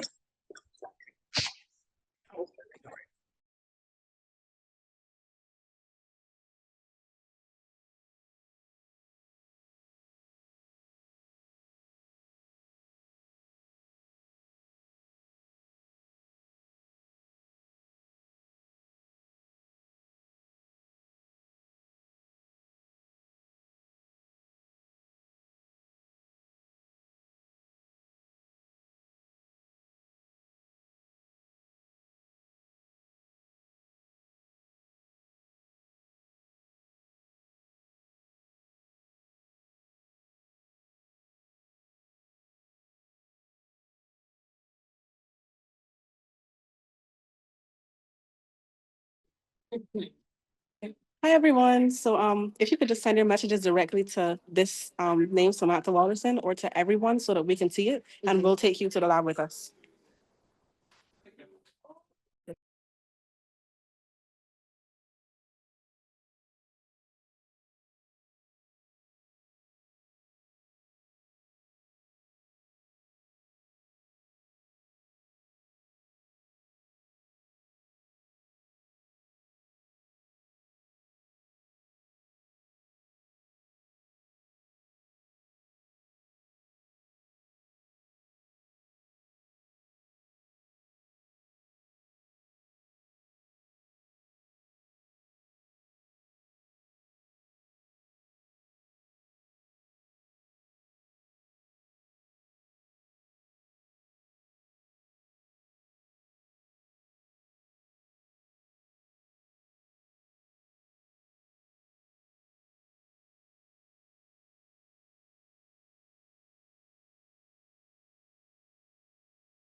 Chad Moore say he's here, here.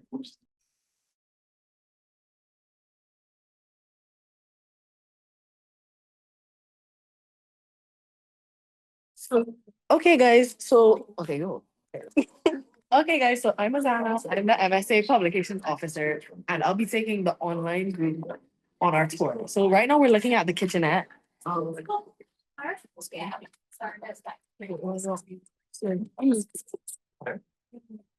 And then you have this area outside here as well. So recently we actually did get tables and chairs for the faculty where you can go open and play. So it's much more comfortable. So there's actually AC out there for you to be in a more comfortable space. So that can also be used to study as well. And it's a 24-hour building. So you can stay here all night if you want to. I've done it before. Great thing. All night, I don't know.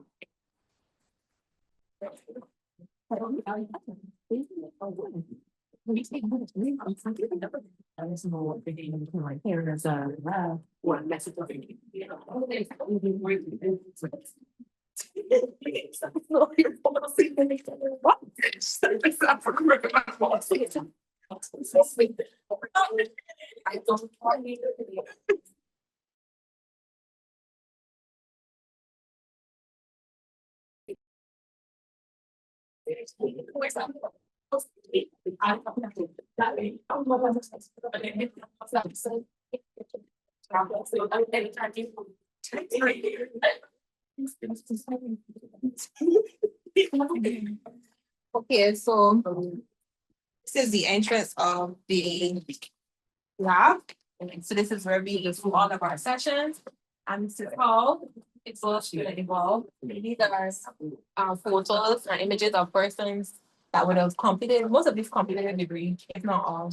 But this is from the pictures of the pinning ceremony. One of those like fun things you can have. This is between the MBS and the Human Nutrition and Dietetics program. So you can see some photos, you can see. So that's where they get pinned. This is student graduating, after the full 5 years. A lot of just want to mention that we do the MSA does partner with the Heart and Stroke Foundation, and we have a very good working relationship. So if you're interested in health advocacy, community outreach, policy, anywhere around NCD prevention and action, that is another part where you can thrive as well. This is Mrs. Hall's office. Are we not waiting? Huh? No. That is our There's the cadaver lab. Right? Yes, That's the cadaver lab. So that is where the cadavers are. So we have Now. so but we can open up part. We don't want to risk you guys taking pictures or anything. Do y'all have any plans that you purchase? No, please, you have to cut your own food. Yum. These are more photos.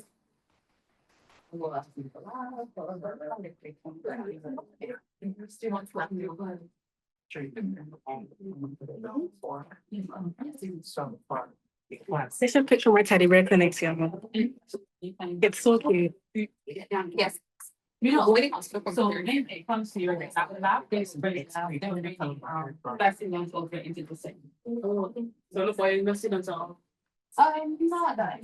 This is all to the one here. But, okay, so let me correct this.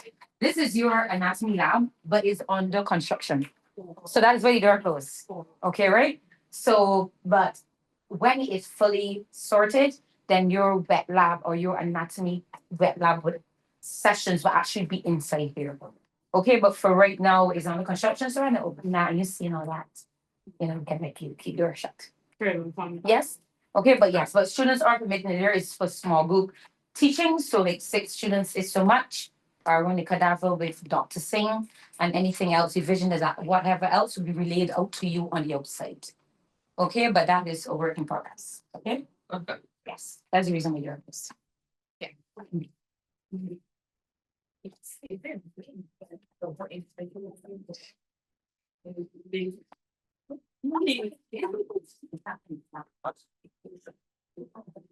Yeah, so this is our lab. So this is where all of our lab sessions occur.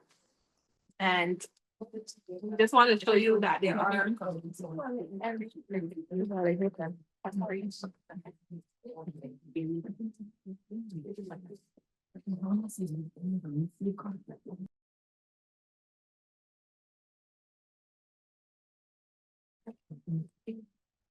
Yeah, so this is our lab, and this is where all of our lab sessions are held.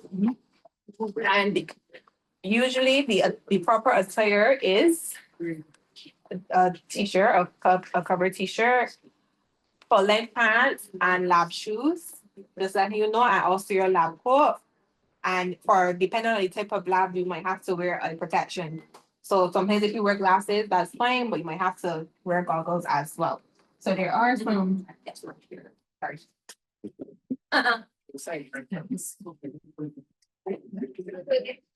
So there are some. Basically, this looks like a clinic, a doctor's office, and that's the whole setup here.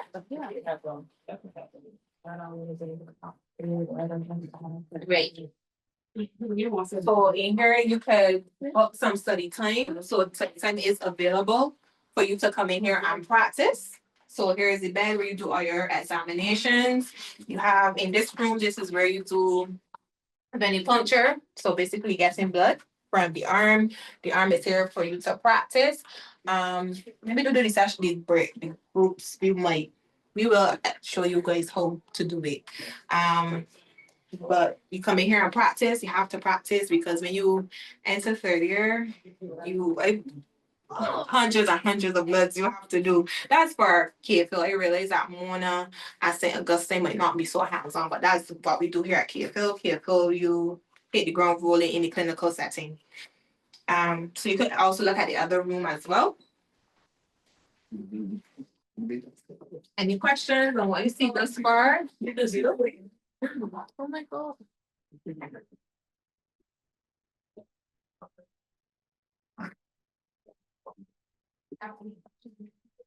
So. No, please. You take blood in 3rd year. Oh, okay. Okay. So the question just now was when do we start taking bloods? We start taking bloods in 3rd year, not in 1st or 2nd year.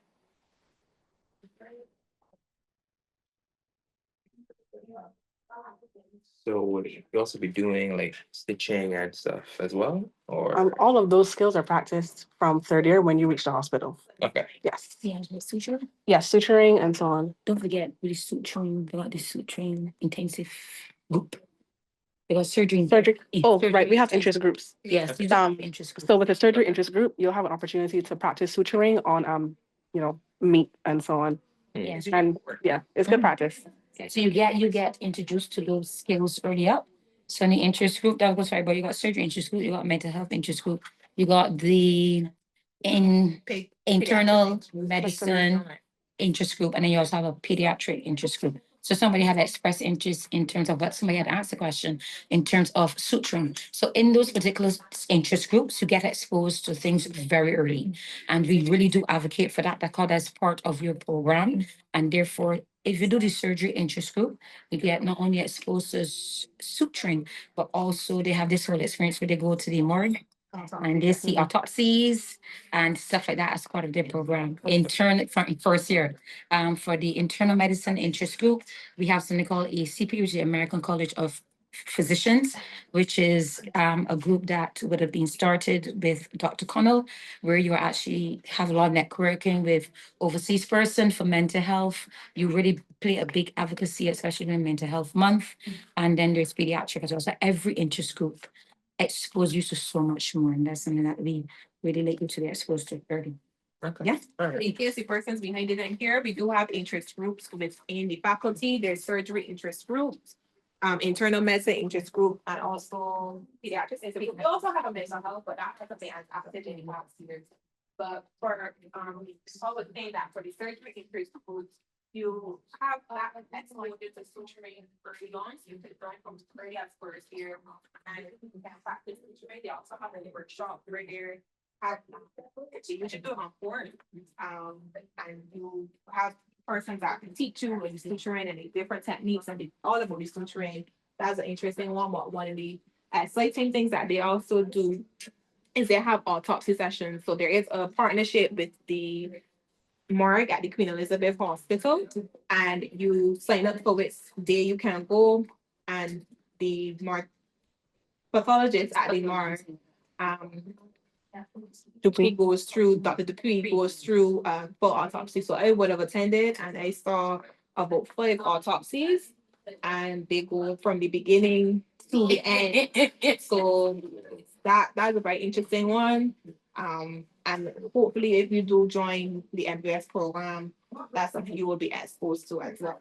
And just to show you this room as well.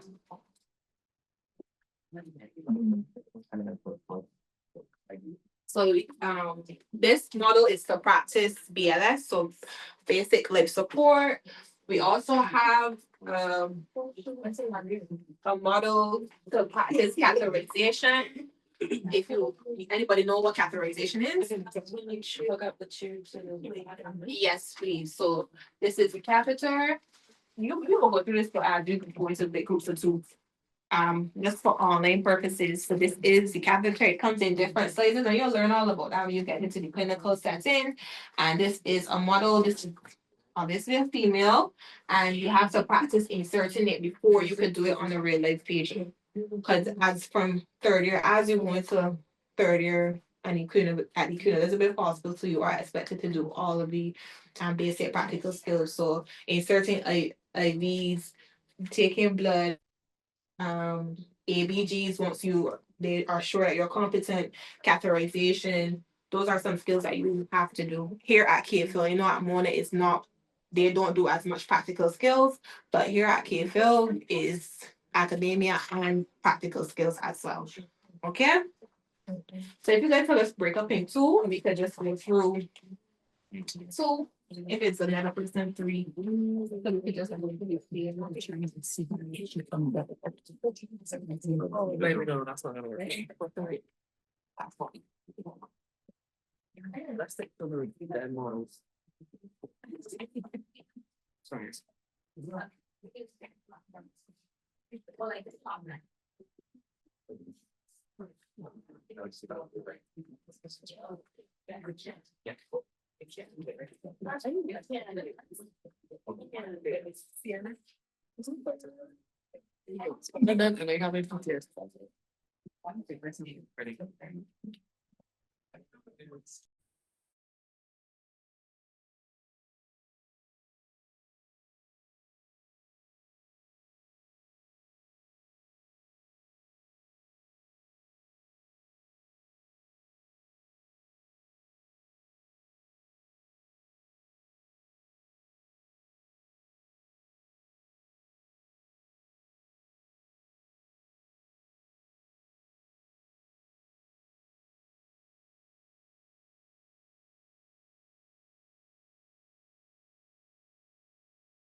like what they're for.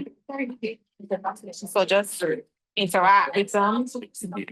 Tell me what you see. Doing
Okay, so somebody's asking about how you would go about joining the MSA. So our human resources chair is gonna talk to us quickly.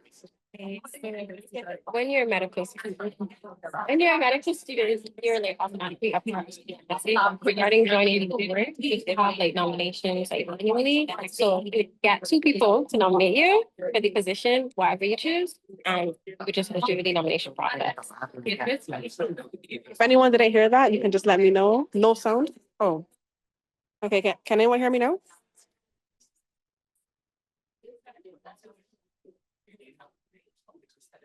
Okay, great. Did anybody hear what you just said, or you want to repeat?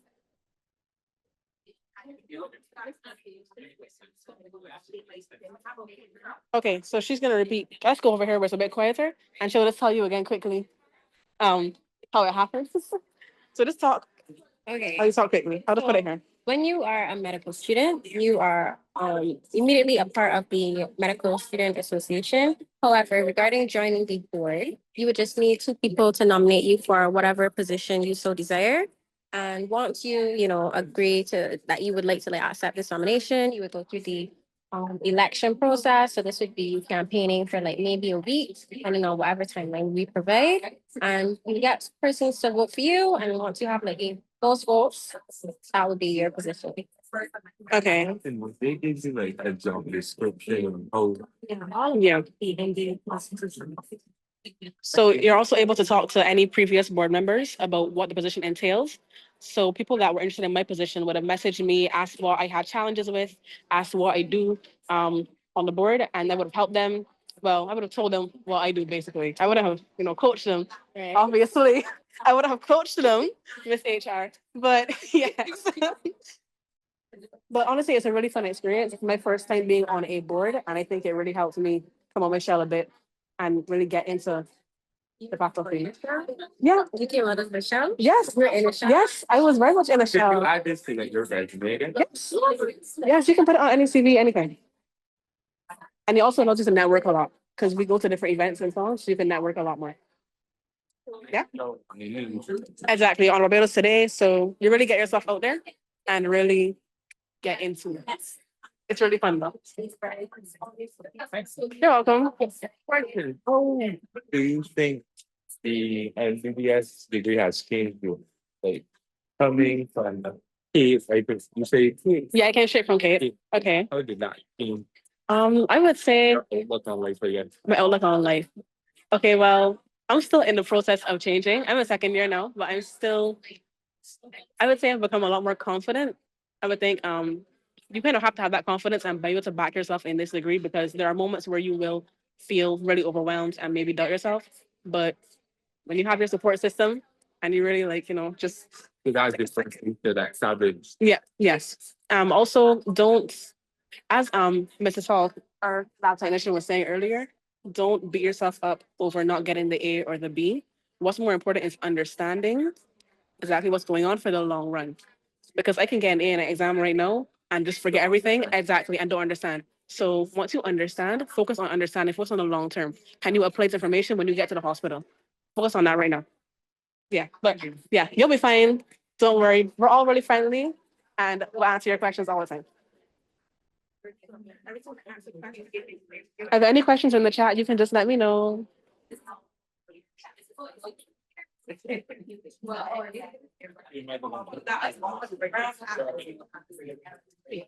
These are the actual.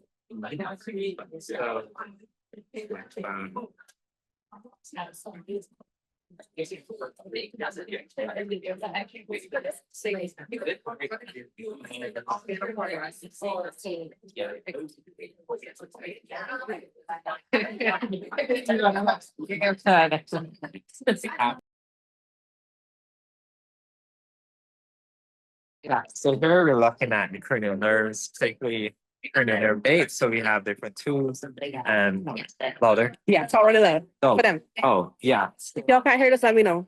Yeah. They'll repeat. Yeah, so we have different tools here in the lab with us here today. We have tuning forks, different so 512, tuning for different frequencies. So 256 here. And we have the 512. Okay. So this one is actually the 128. So the bigger 128, we use for vibrate, so 128 vibration. Okay. So all these tools are very useful in helping diagnosis, things like clinical practice. So when you use this for diabetes per se, if you don't have low there's no sense of vibration. This tool is very important to us to help see, there you go. Go ahead. Yeah, to see where there may be a pathology in terms of vibration and sensation, right? We have different reflexes as well. So we have the patellar hammer, right, to test this biceps reflex, patellar reflex. Demonstrate the tuning fork. Oh, you can also demonstrate. He's gonna demonstrate a few of the things. Now, this is Amara. So quick demonstration here. So generally we would do inspection, introduction, consent. Yes, yes. Right. So you student test for reflexes or telling reflex for her senses, right? For her probably sense most of it sense and hit the tell him victims and take with nerve that we I just want to say, it's on the do you feet. think you I can would do it not on my get your non-broken leg? I want to. That's so kind of you. You can feel the tendon, which connect. Okay, so he's feeling for the tendon, and then he's going to. Oh, right. Okay. You feel like this. Oh, one more time. Yeah, involuntary response. Yes. Thank you, guys.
Hi, so the person that asked about integrating AI into the program, in what circumstances exactly are you referring to, if you have any technology, in terms of anatomy labs and so on?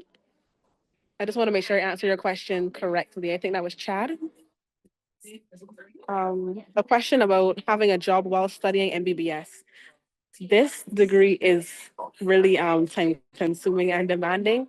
If you can handle having a job while studying, probably best to work in, I would say, in your first year, but from the time you get to second year, second semester especially, it may be a bit harder for you to continue with that. Any jobs that are feasible, I'm not too sure about that one, but I will ask somebody who has worked within their experience and I will get back to you. Thank you.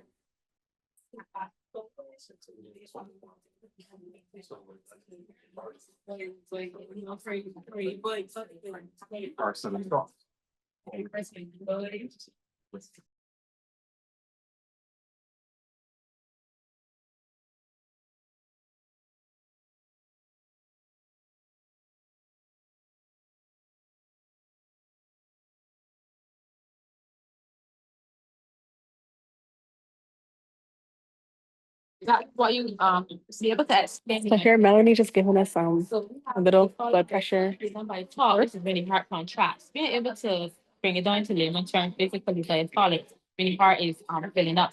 And you're also able to understand how the public understands medicine impact. So what do they understand about what is high blood pressure?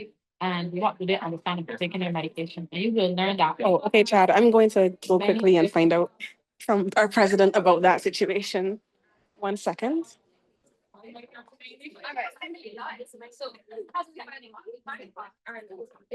It's not.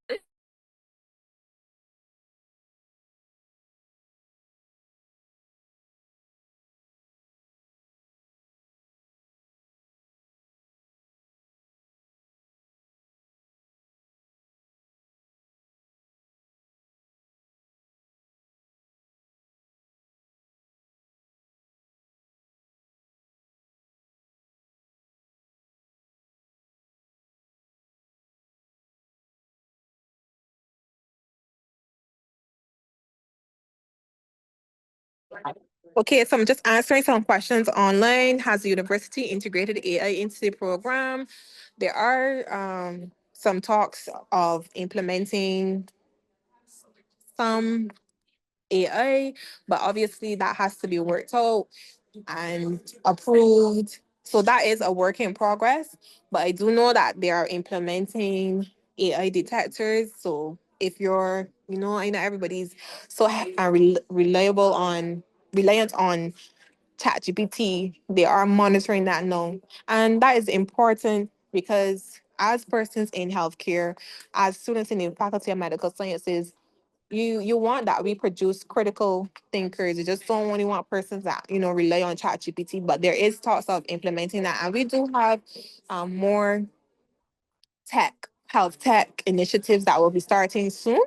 That's an exciting project that I've had the privilege of working on, and we'll be coordinating on that.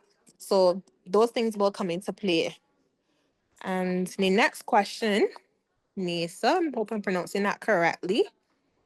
Is it advisable to have a job while studying MBBS? And if so, what jobs are feasible to go with the program? It is not advisable. So this is Akila Thomas talking for sorry, but it's not advisable, and I don't think it is allowed because of the work load. I initially would have started to work, and I realized I could not accommodate both. So I did have to resign from my work at that time. Your MBS program is very, very content heavy. It is a very heavy workload.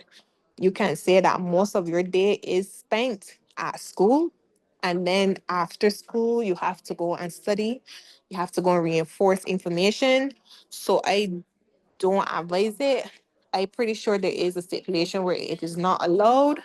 So that's what I will say. I know that there are campus jobs. I know for sure at UW Cave Hill, but I've never seen a person within the MBBS program doing that because of our workload. I hope that answers your questions.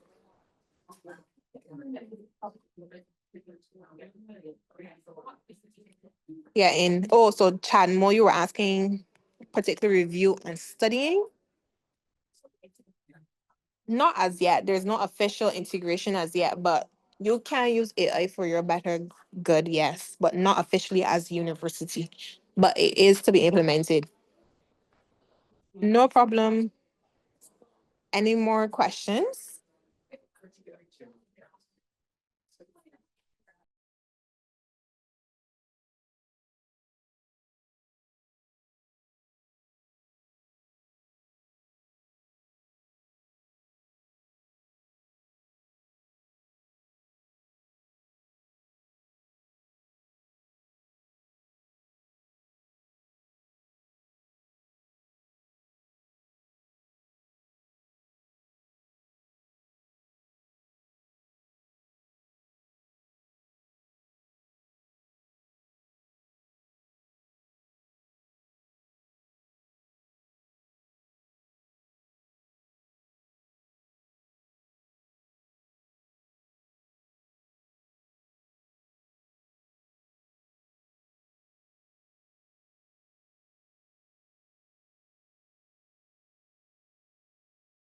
Okay, so I have a question here about the workload in year one.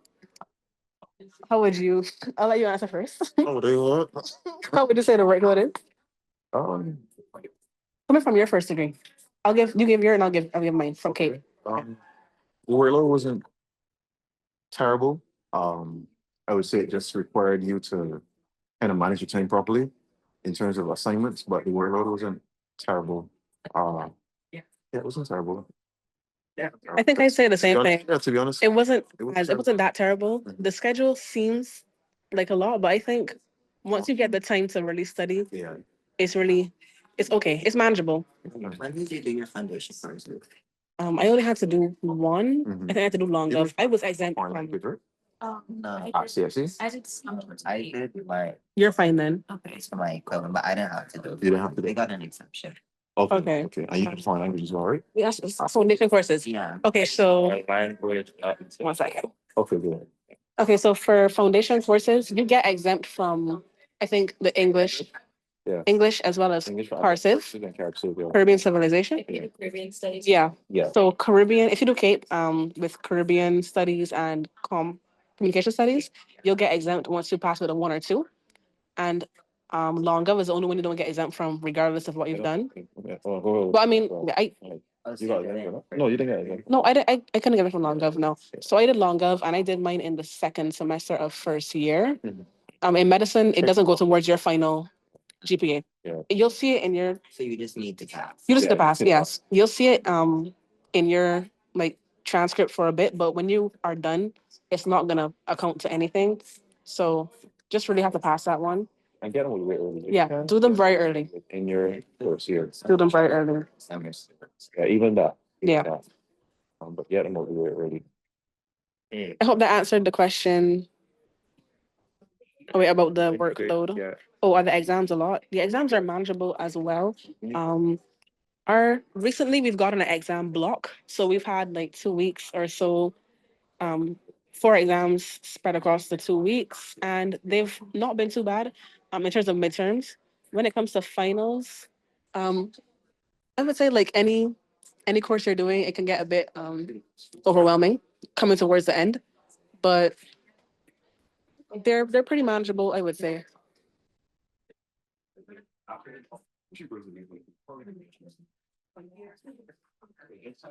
You're welcome. A lot of, right, for, I would say your majority of your exams would be in first year. I think that's pretty heavy. Second year, we had 4 courses this semester. But after that, after first year, you start. Okay, should I explain this now? I'll explain this now. So in first year, your focus mainly is on like foundational work.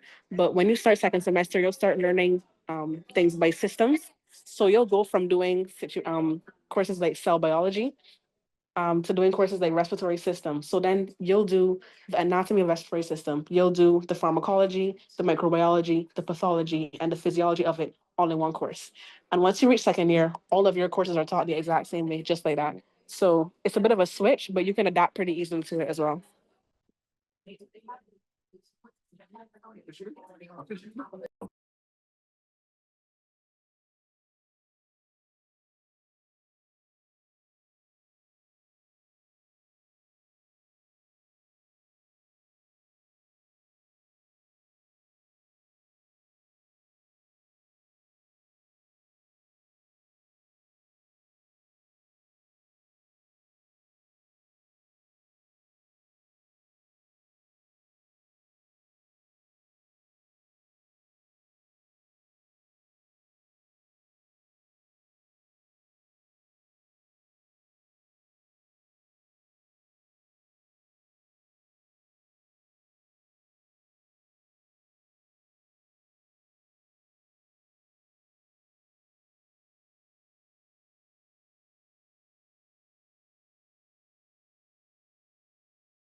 Go ahead.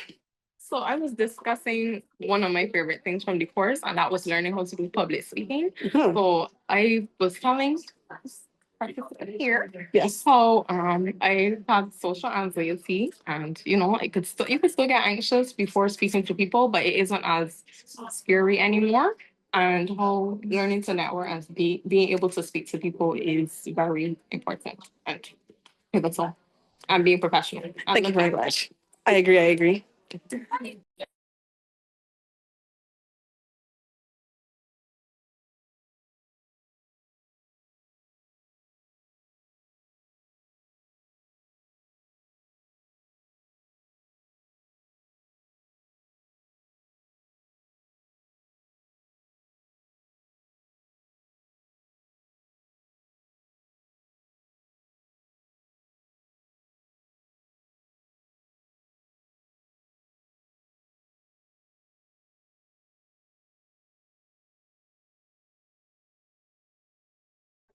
Okay, everyone, as it is past the time, I'm gonna close out the online Zoom link now. If you have any more questions, I'll give you 1 or 2 minutes to send them now.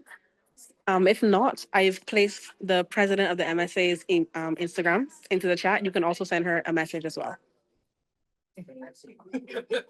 I'll just give it till about 4:55. To see if any more questions to be asked.